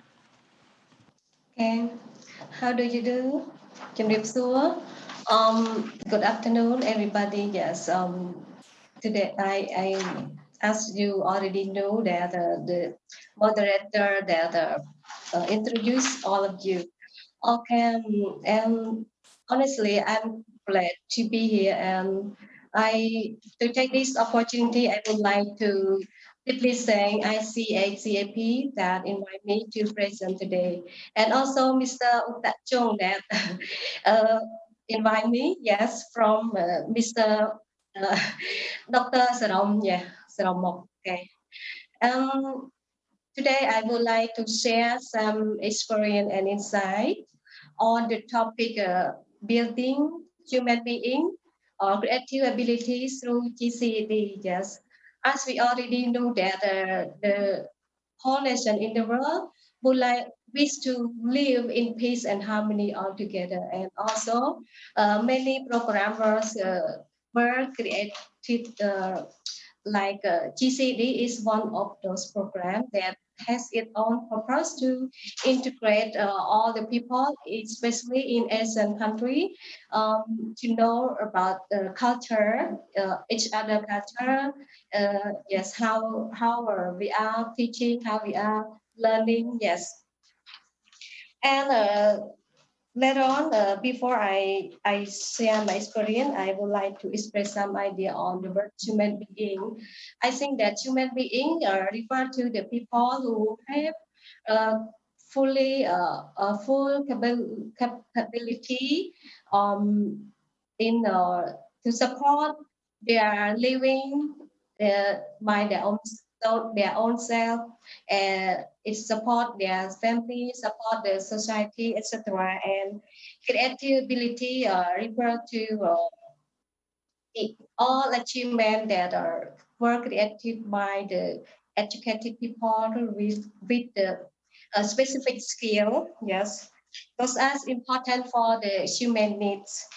So overall, global citizen education is mean that they refer to educational system that would like to integrate the people with the creative ability. Yes.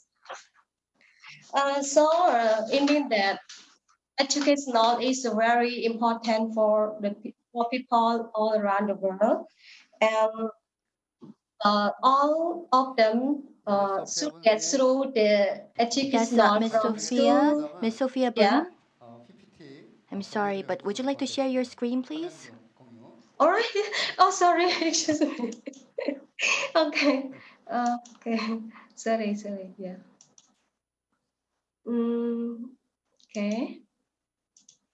Oh, the first time for me that I. All right. Slideshow. Yeah. Yes, please continue with your Yeah. presentation. Yeah. Sorry. Okay. So it means that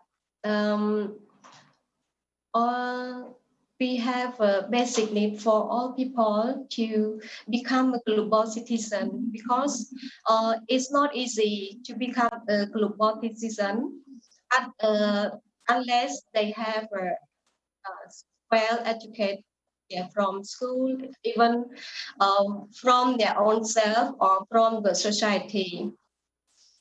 Thus, I mean that educational plays a very vital role in establishing human being creativity. As we already know that people should be provided learning since the early young age, that we can say from the kindergarten or through the grade 6 that we can call the primary level. In that period of time, pupils can obtain their knowledge through their learning, uh, uh, both their mother language with mathematics, science, and social study, and other subjects that related to their daily life. Moreover, they can learn more languages beyond their language. After that, from in their learning, they can do the research. So if they have enough ability to know some foreign language, they can do the research through the social media like Google or YouTube, etc. Right? It means that uh, if they do like that, it means they are connecting themselves to the world. Yes, from day to day.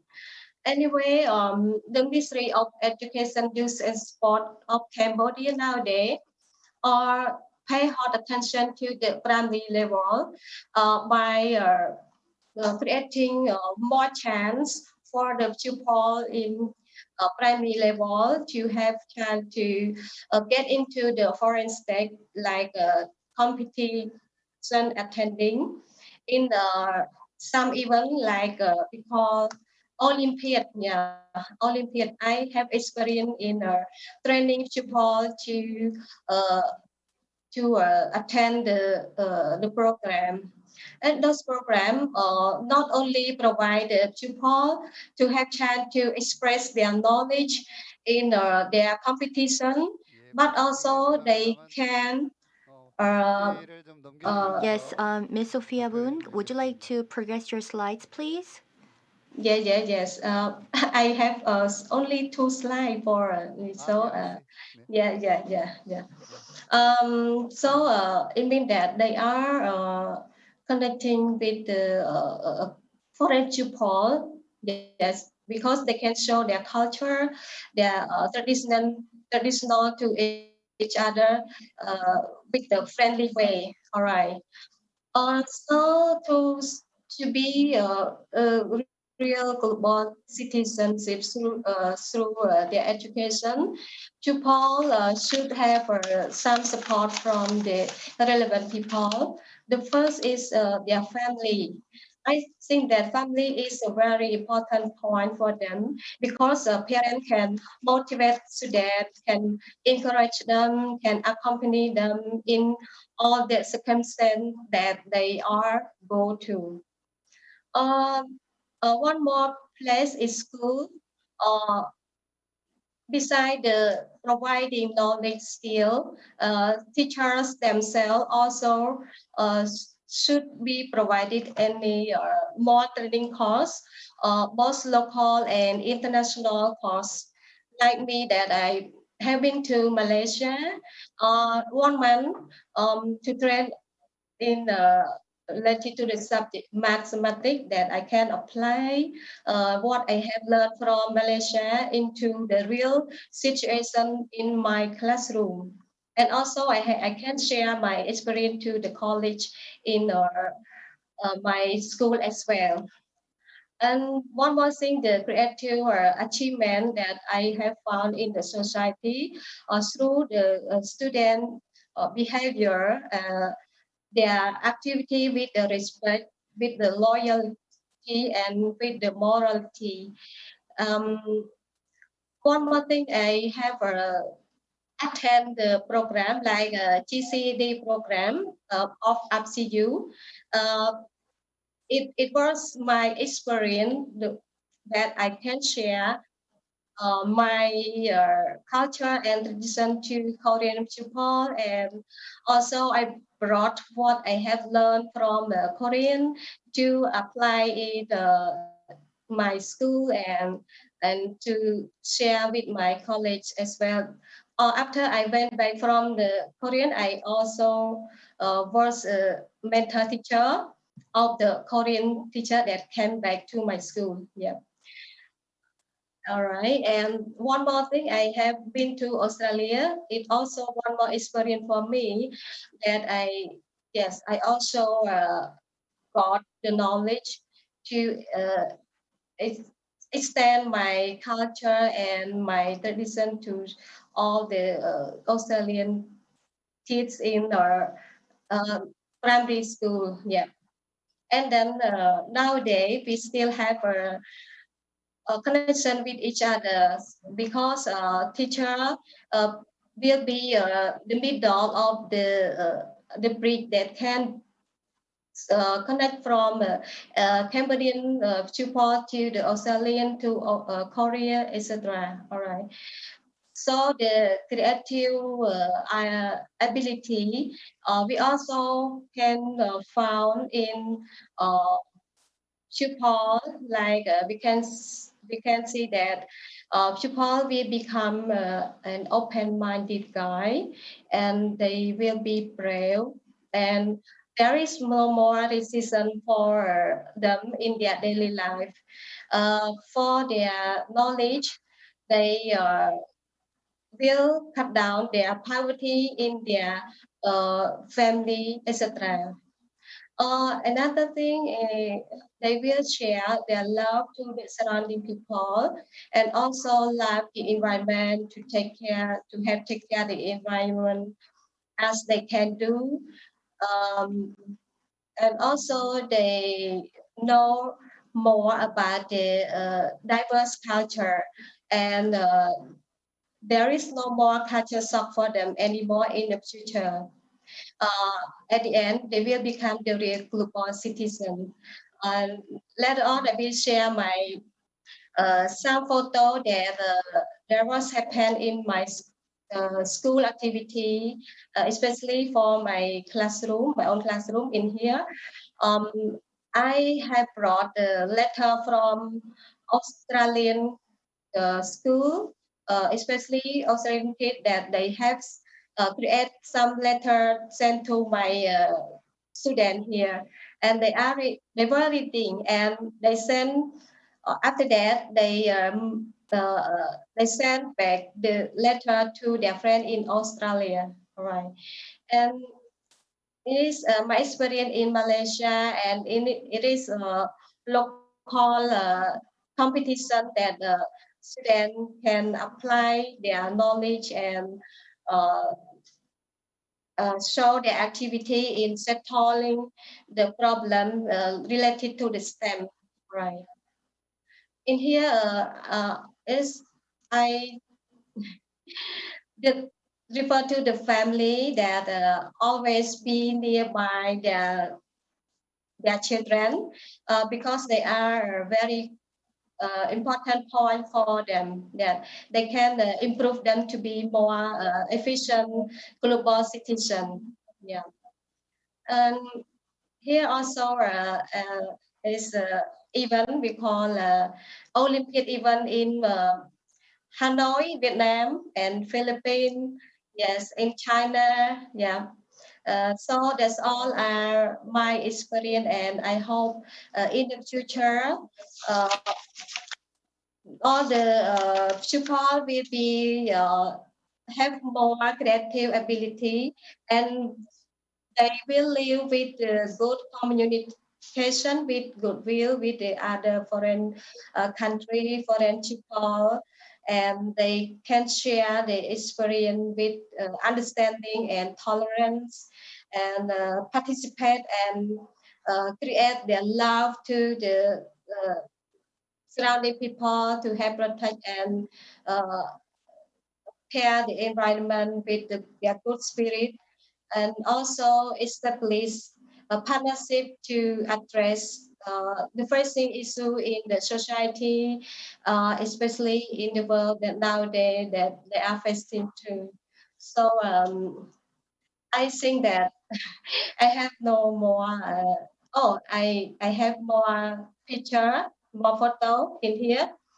I have a Japanese student, yeah, that exchange that was an exchange program that uh, they came into my school, stay with my student to know more about the Canadian family, how they live, how they work together. All right.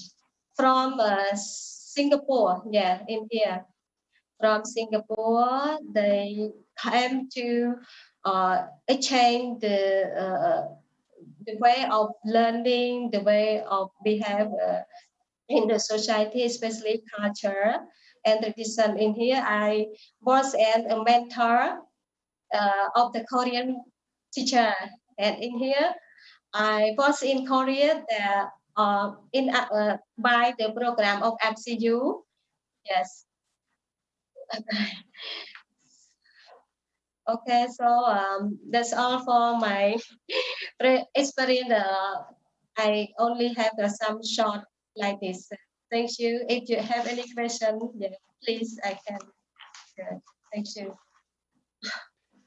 예, 발표 감사합니다. 소피아 분 Thank you 선생님께서 very much, 되겠습니다. Ms. Sophia Poon, for your presentation. You talked about the importance of enhancing creativity of humanity through GCED, and you shared your experience, and we will make sure to take that into mind to enhance our creativity and also enhance GCED. Thank you. Moving on to the third presentation. The third presentation will be made by Mr. Jose Fernando Mejia.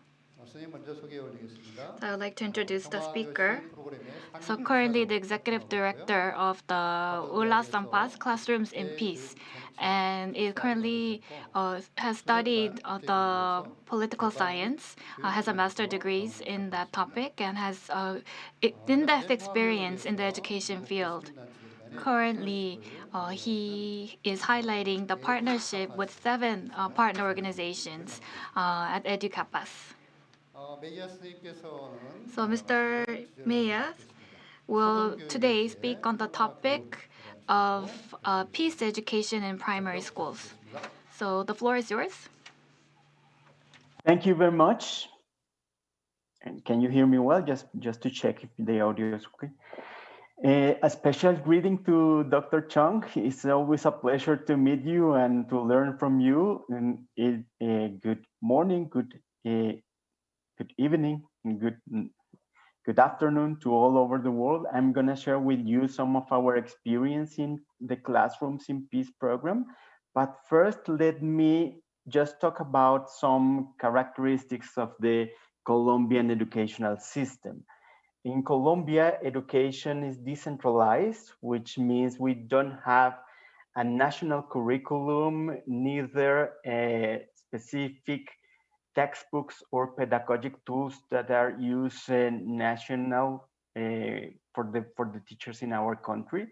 But we have general guidelines and standards and a long tradition of citizenship education. As you may know, Colombia is a country that suffered violence due to the internal conflict and narco traffic for almost 60 years.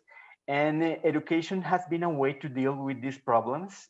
Since 2004, we have developed the National Citizenship Competencies program. So we were one of the first countries in Latin America to have a national standards of citizenship competencies that included social emotional development and different types of competencies from cognitive to emotional and behavioral.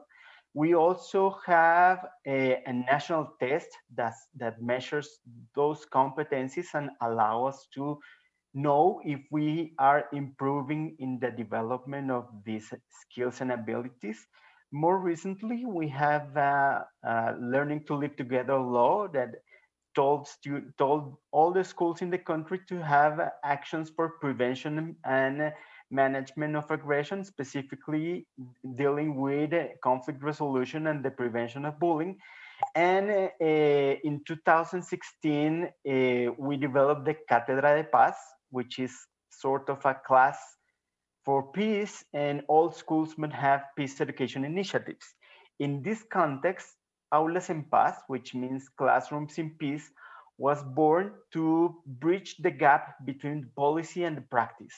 As happened all over the world, our policies sometimes are really good design, but the practice is really far from the reality of the documents of the policies. So Classrooms in Peace, Aulas en Paz, is a multi-component program for the prevention of aggression. We are aimed to the primary schools and the primary education, and we have universal and focalized activities in order to have both a primary and secondary prevention approach. We work with teachers, students, and families and focus on the ages between 8 and 11 years. And we work for the development of social emotional skills for peaceful conflict resolution and bullying prevention. And a great part of our work has to do with teacher training and the developing of different materials. And the program was created 15 years ago in the University of Los Andes. For the Professor Enrique Chaux was the leader of the developing of the program. Our components include some classroom materials.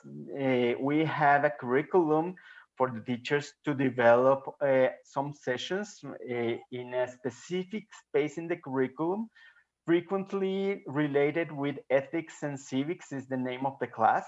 And we have another space in the curriculum that is integrated with the language class.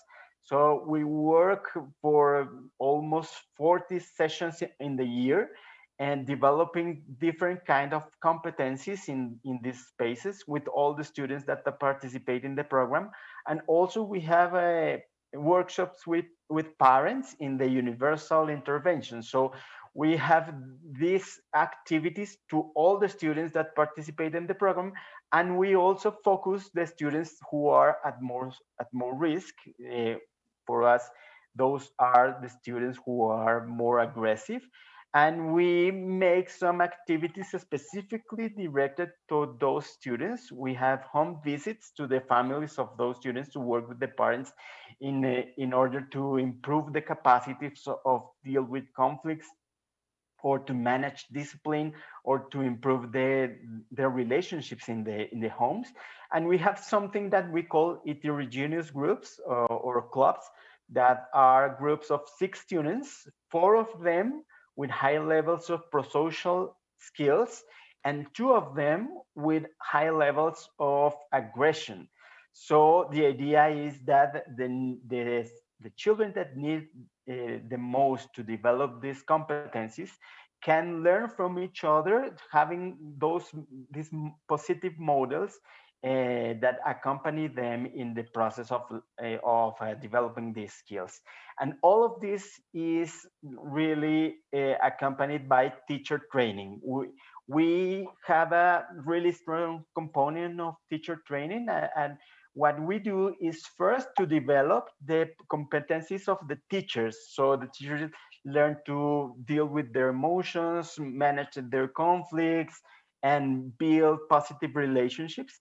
And second, we help them to acquire pedagogic tools to develop these competencies with their children. And third, we help them to build democratic environments, so children can be safe, and they can their voice can be heard, and norms are constructively built, so they can really make these democratic environments. We develop 8 citizenship competencies or social-emotional competencies. Some of them are emotional, anger management, empathy. Others are cognitive, perspective taking, creative generation of options, analysis of consequences, critical thinking. And we also deal with behavior. For example, we have some communicative competencies, in between them active listening and assertiveness. Our 2 main topics are conflict resolution and bullying. And in the 2nd grade, we deal with these competencies in order to prevent aggression in a general way. In the 3rd grade, we organize our curriculum around conflict resolution. 4th grade, we deal with bullying, with the prevention of bullying directly. And in 5th grade, we return to conflict resolution and include some mediation or intervention of third parties. Here you can see how we work about bullying. We fundamentally develop empathy for the aggressors and bystanders to act to defend victims. We don't think that bullying is a phenomenon related with some people that are bad and some people that are good. No, it's a social phenomena, and we give protagonism to the bystanders and spectators to act, to speak up, and to defend victims. And we also develop assertiveness to do so without having to use aggression. So we want to change the social development of the classes in order to protect the victims and to improve and strengthen the abilities and skills of all the people involved in bullying, for example. In more than 15 years, we have reached more than 400 schools of 47 cities or municipalities in Colombia. We have also been implemented in Mexico, thanks to the Organization of American States and a project of technical cooperation. We have been in Mexico since 2009 and have reached almost 12 schools. And we also have a pilot implementation in Chile since 4 years ago. It worked very well, but we haven't been able to scale it up. The most big program or project that we have been involved was the designing of the national social-emotional curriculum in Peru. We work with the Peruvian Ministry of Education and the World Bank, and we designed the national curriculum inspired in Aulas en Paz. Many of our tools, our activities were included in this curriculum from all the cycle of the education. And you can find this in the World Bank pages in the document section. It is in English and Spanish.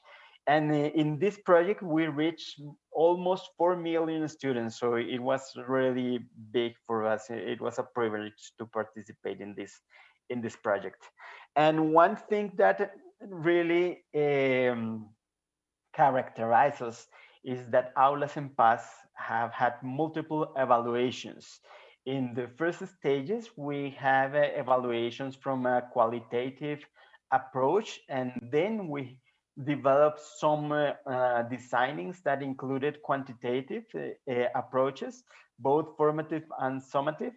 Now we have a quasi-experimental design with pre-test and post-test measures and control groups. And in all of these evaluations, we have had the opportunity of identify that the program is able to decrease aggression, increase pro-social behaviors, and improve the abilities of teachers to be more democratic. That is, be less authoritarian or permissive, and develop a more acceptive style to deal with, for example, discipline matters. These are some examples of the evaluations we have had. This is from the first evaluations when we use classroom observations. These are the names of the students that were focalized because of the aggressive behaviors. The last column, it is in Spanish. Otros means others. This is the other students in the classroom, and it's February, June, and October. So you can see that along the year, aggression diminished in a very spectacular way. For example, Diego, who was one of the children more aggressive at the beginning of the year, in October has none aggressions observed per hour. So it was really impressive what we accomplished at a really small scale in a very controlled environment. Then we have a really big project, and we have the opportunity of having a more complex evaluation with the control and experimental groups and pre-test and post-test. You can see here that the aggression, the physical aggression, according to the students' reports, it has diminished in a very important way in the experimental group, whereas the control group remains almost the same. Something similar happened with the verbal aggression. We are able to see and to assert that Aulas en Paz is really a program that is able to decrease aggression, both verbal and physical, in the project that we have been involved. These are the kids of Aulas en Paz. They are our reason to everything we do. Nowadays, we are working in order to develop more tools using technology because of the pandemic. And maybe if you can read in Spanish, sorry, we don't have the materials in English. And in the Facebook page of Aulas en Paz, you can find some of the characters and the tools we have developed for the teachers. Just to tell you about some of them, we have a turtle that teach students how to deal with their anger. So this turtle is called Tuga. In Spanish, sounds really well because it's Tuga la tortuga. tortuga, the turtle. And this turtle, when she has anger, she goes into their shell, and the children make their shell with their arms like this. And when they are in the shell, like the turtle, they breathe deeply, they count to 10, they tell each other, they talk to themselves and tell some things that calm their down. So these kind of characters help us to deal to help the children to deal with these capacities, to develop their skills. Aulas en Paz, Classrooms in Peace is not a program of discourse. It's a program that aims to develop the skills teachers, the skills students, and the skills parents need to build more democratic environments and to deal with each other and to build more peaceful relationships and to project into the world and make the change we want to produce. Thank you very much. 예, 고맙습니다. Thank you for the presentation. 초등교육에서 평화교육. So peace education in primary school was the topic of the presentation. It was very inspiring how we can better manage anger to bring about the peaceful environment in the classrooms and how we can share peace. That was a great example for that cause. We have the last presentation of the day. The last presentation will be by the Director of Advocacy and Public Engagement at World Vision Korea, Ms. Seung-Hwan Nam. Let me briefly introduce our speaker to you. As mentioned, she is the Director of Advocacy and Public Engagement at World Vision Korea, and she is also the Vice Chair of the Steering Committee of the Korea Civil Society Forum on International Development Cooperation. And Ms. Nam, unfortunately, we don't have a lot of time. I do know that you have a lot to share, but would you like to keep your presentation within 10 minutes? And then I think then we will have Q&A. We will be able to allot some time for Q&A, so I would like to ask for your understanding. Yes, so Ms. Nam Sang-eun, your presentation, please, on GCED and World Vision Korea.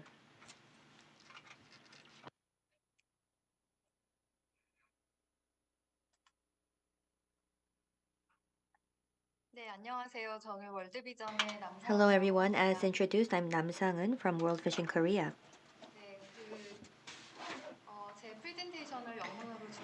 I did prepare my presentation in English, so I would like to speak in English. My name is Seung-Hwan Nam. I'm the Director of Advocacy and Public Engagement in World Vision Korea, and today I would like to share the global citizenship education of World Vision Korea, especially in the case of cooperating with schools and teachers today.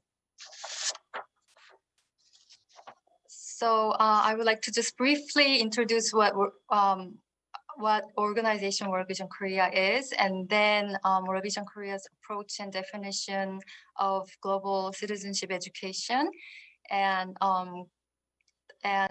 share a case of cooperating with schools and teachers on global citizenship education. So World Vision is a Christian-based humanitarian development and advocacy organization dedicated to working with children, families, and their communities worldwide to reach their full potential. So our ministry has 3 pillars of ministry, which makes transformational development and relief and humanitarian assistance, and advocacy and promotion of justice. And the global citizenship education is a part of advocacy program. So World Vision is founded in Korea and has 70 years of history, and currently working in 91 countries with 120 million children. And the approach to global citizenship education for World Vision is that we are reflecting in 2 different frameworks in our organization, and one is a public engagement framework. And the goal of this public engagement framework is promote a growing global community with the will to change the world so that all children, especially the most vulnerable, enjoy life in all its fullness. And the role of World Vision will be catalyzing, connecting, and convening as an expression of concern for justice, love, and peace. And in this framework, there are three different outcomes. And one is increased awareness of what it takes to improve children's well-being. And the second outcome is change attitudes about roles and responsibility to be part of the solution.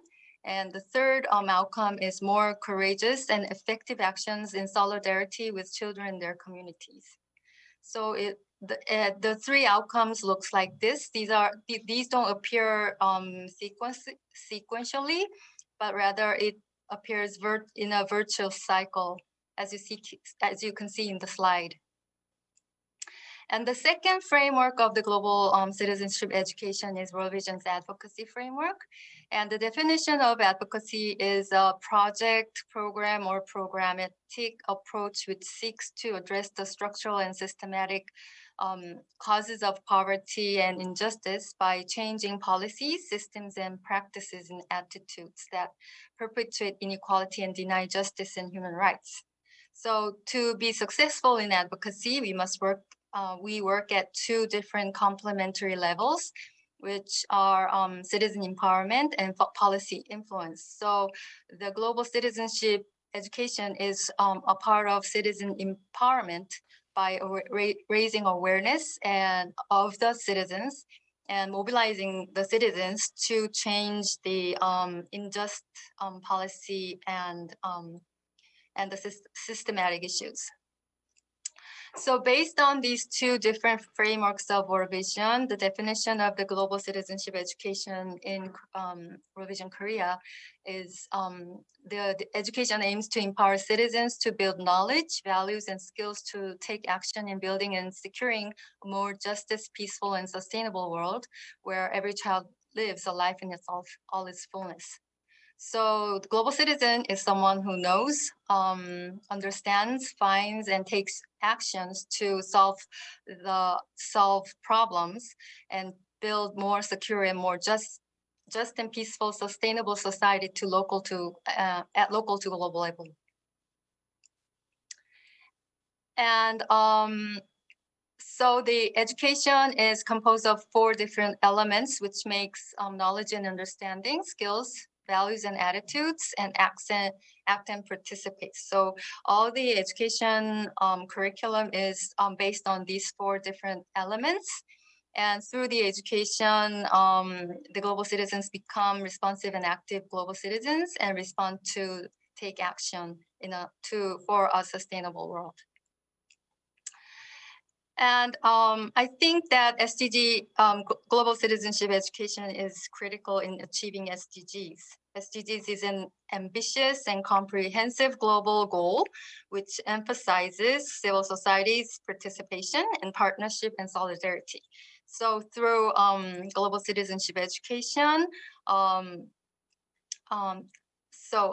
in order to through global citizenship education, I would say, in other words, rather than education, I would say global citizenship movements. And we expect our young generation to be active in taking part in the solving global issues such as poverty, injustice, caring and sharing of others, and influencing others to join this movement. So in order to do this, through this, the global citizenship education could take a very critical role in achieving SDGs. Yeah, and I would like to share the case of World Vision's experience on cooperating with schools and teachers on the education. So there are like 6 different parts that we are cooperating with the local schools. Is partnership with government and training programs for teachers and teaching, providing teaching materials for schools and training local global citizenship education facilitators in 19 districts in the country. and outreach classes for schools and online classes for schools. So first of all, as World Vision, we are a civil society organization. So we believe it's very important to work very closely with the government, especially the Ministry of Education and the local district education offices, in order to closely collaborate with the schools. So we have made like official partnership with the Ministry of Education, and in the local level we have made including Seoul District Education Office, we have made some important partnership relationship with the district education offices. And as part of the partnership, we have started offline courses for training programs for teachers in 2012, and we transit to online courses this year and composing 30 hours of the training for the teachers. So to just a little bit elaborate the training programs for the teachers, we have launched e-learning course in Korean Teacher Training Institute website in this year, and so far about 170 teachers have took part in this e-learning course. And we also develop education materials for teachers to use in classes. And these materials are not developed by the World Vision staff, but we have close partnership with the teachers, and the teachers would develop these materials with World Vision to more easily be applicable to the classrooms. And so, and also, we encourage the teachers to learn from each other. So we have like mutual learning sessions for teachers to exchange their experience in the classes. And also, not only that, we train local facilitators in 19 different districts, and these facilitators are sent to schools for outreach classes. So once school teachers or the schools ask for the classes, the facilitators would visit those schools and lead the classes on global citizenship education. So in 2019, 701 primary schools collaborated with World Vision on the global citizenship education. And outreach programs are to be ended this year and plan to transit to online classes from next year. Yeah. And you could see the curriculum here that we have 5 themes with 27 sessions with preschool, primary, and secondary students. And the themes are global citizenship, children's rights, climate justice, SDGs, and peace. And also, we develop online class for students during the pandemic, especially this year. And we develop new content on COVID-19 and global citizens for students to help the students understand COVID-19 and the effects in the society and for the children. So this was our first year starting the online classes for the global citizens education, and more than 104,000 students have attended the online classes this year. So you could see the examples here of the online classes. So like there's a content of respecting others, and the global value chain of the goods that we are using, and gender equality and COVID-19 and etc. So I would like to conclude with a teacher's comment that a teacher who had been closely working with us in the global citizenship education. The teacher said that while sharing the global issues with students in class, it was quite challenging for me to teach the inconvenient truths of the world.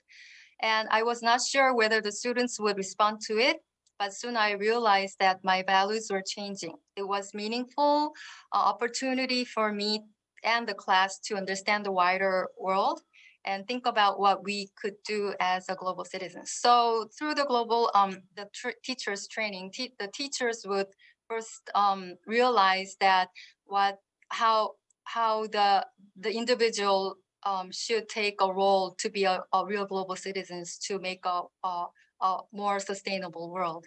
Yes. And we have been collaborating with the local schools over like 13 years.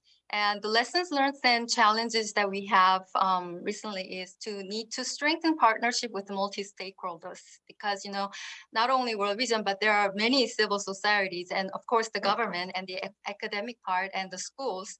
There are so many stakeholders around the global citizenship education. And I feel that if we could work together in partnership, the effect of the global citizenship education could be more enlarged than just working separately. And second part is the opportunity gaps between cities and rural areas. I think it's the global citizenship education is still concentrated in the city areas rather than the rural areas. So this could be one of the challenges. And for our organization, we are focusing on the local schools, primary to the secondary schools, but I think it's very important to have a perception of global citizens education as a lifelong learning process. And also using information technology to improve access to the global citizenship education, especially this year, since the offline and outreach classes couldn't take place. We are trying to transfer and transit to the online courses. So I think this is one of our challenges that we're facing. And also tackling the issues within the schools and communities, such as school bullying and gender-based violence and discrimination, etc. So what are we going to do with the issues that students are dealing or facing within the schools and communities? This is one of the points that we are considering to develop or improve on this area. Yeah, thank you for listening. 예, 고맙습니다. 짧은 시간에. Yes, thank you very much for finishing your presentation, even amid the time constraint. Thank you. And I believe that your insights have been proven very helpful to create a better world, a world that we can live together.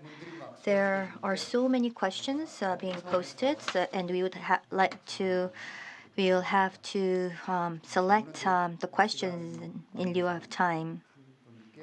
And we would like to pose just one question for each of our speakers. And it would be great if you can answer the questions within a minute.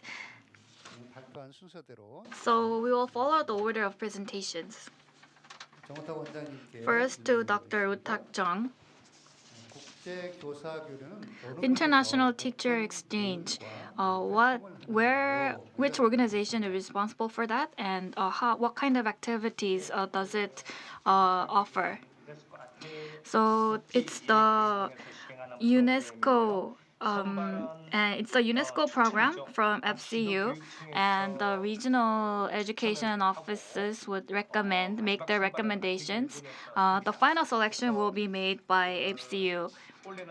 This year, because of COVID-19, we were not able to progress with this program, but it has been going on every year. Around October and November, the notifications are sent out, and the recommendations are made December, January, and then from March onwards, the program actually happens. The teachers are dispatched to the respective countries.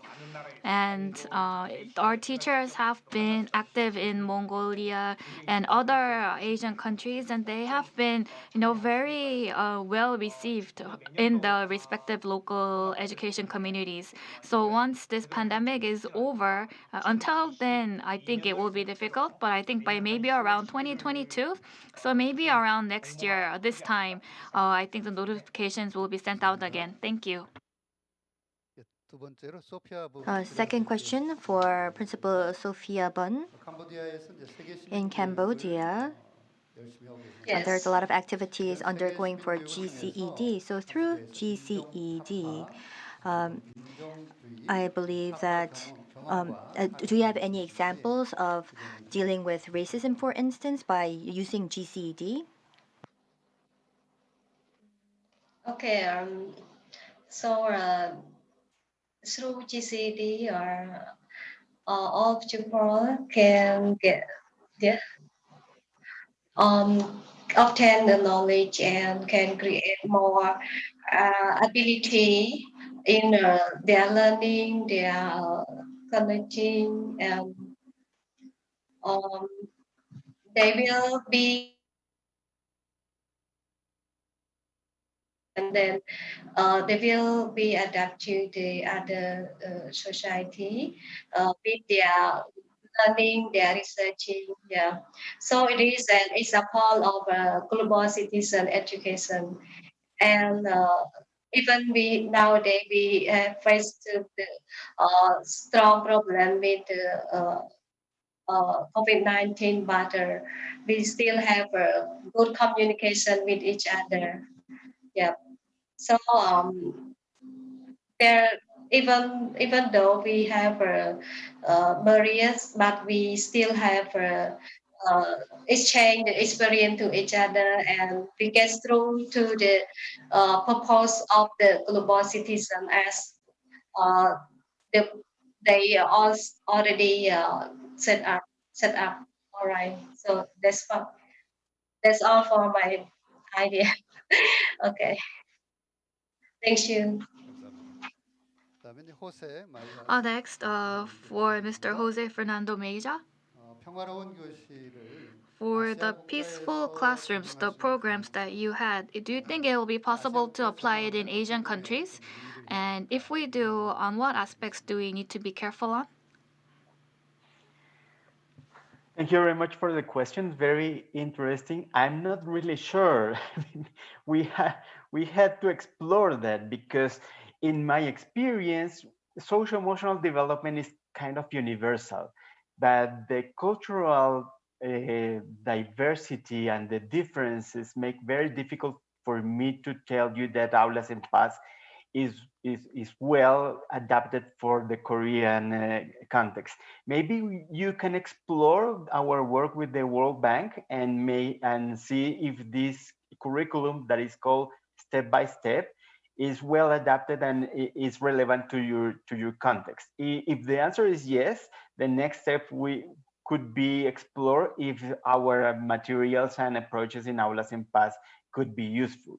But what we want to do is to share our experience and our developments with the world. So we have to be very careful about the cultural differences, but also know that we share a lot and we are the same humanity and we all are citizens of the world. So it's a really well, it's a very good road to transit.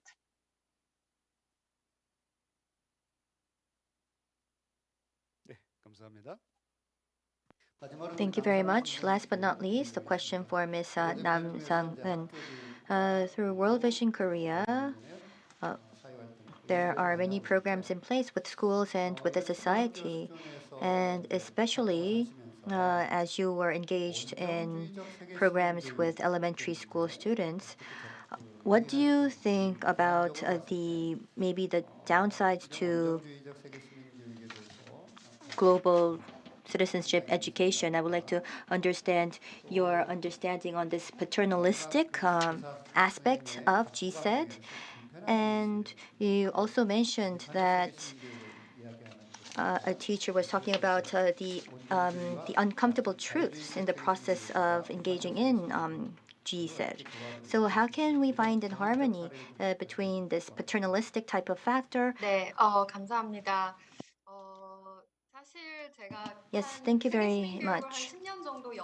I've been researching GCED for about 10 years, and I've been trying to put my knowledge in person. But this paternalistic GCED is an unfamiliar term for me.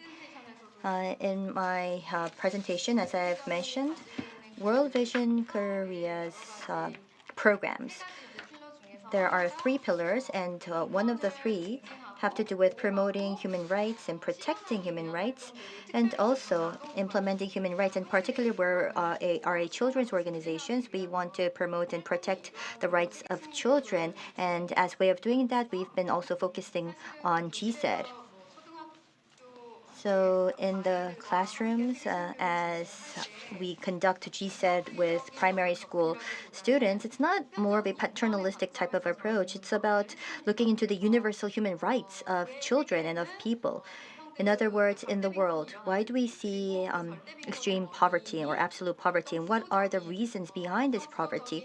What kind of structural issues led to this poverty? And what should we do to solve these structural issues? What kind of solidarity, what kind of cooperation is necessary is the approach that we're taking when we engage in GCED. And within that framework, we provide our curriculum and we develop our curriculum based on this framework. So rather than this as a paternalistic type of view, we would like to mention that it's about looking into the causes of inequality, looking into the structural issues that lead to imbalance, and it's about changing this system and also emphasizing the importance of the role that the individual can play in the process. So that's probably the gist of GCED education at World Vision. Thank you. 긴 시간 동안 이 세션 2 참여해 준 정우탁 원장님, 소피아분 I would like to thank everyone for participating in the session 2.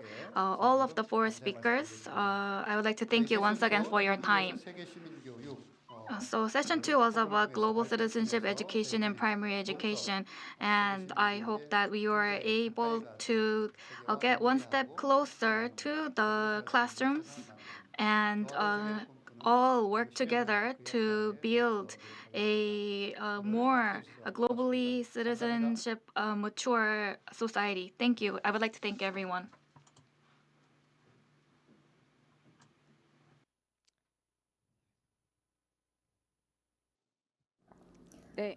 Thank you.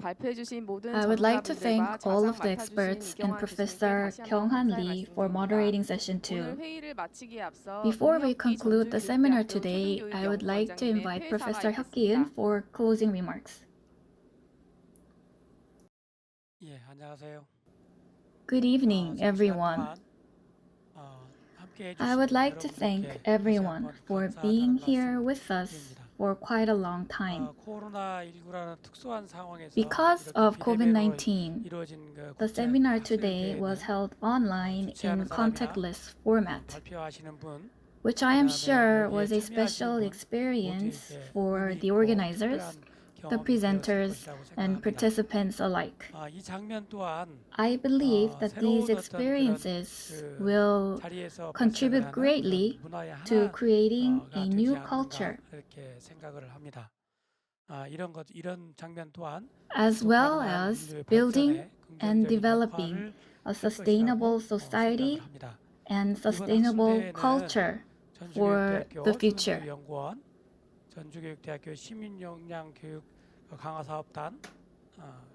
The online seminar is jointly hosted by the Institute of Research on Elementary Education and the Task for Empowering Competency of Citizenship Education of JNUE and ICHCAP. Jeonju MBC managed the filming and streaming of the seminar, and the Jeollabukdo Office of Education, Department of Democratic Citizen Education, was fully supportive and helped us with connecting with classrooms. I would like to extend my deepest gratitude to everyone who made today's seminar possible.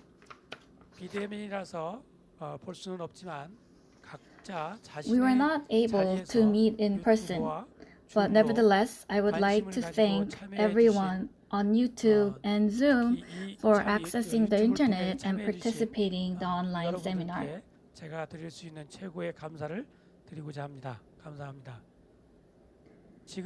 I sincerely hope that COVID-19 would be eradicated in the near future, and I would like to wish everyone health and happiness.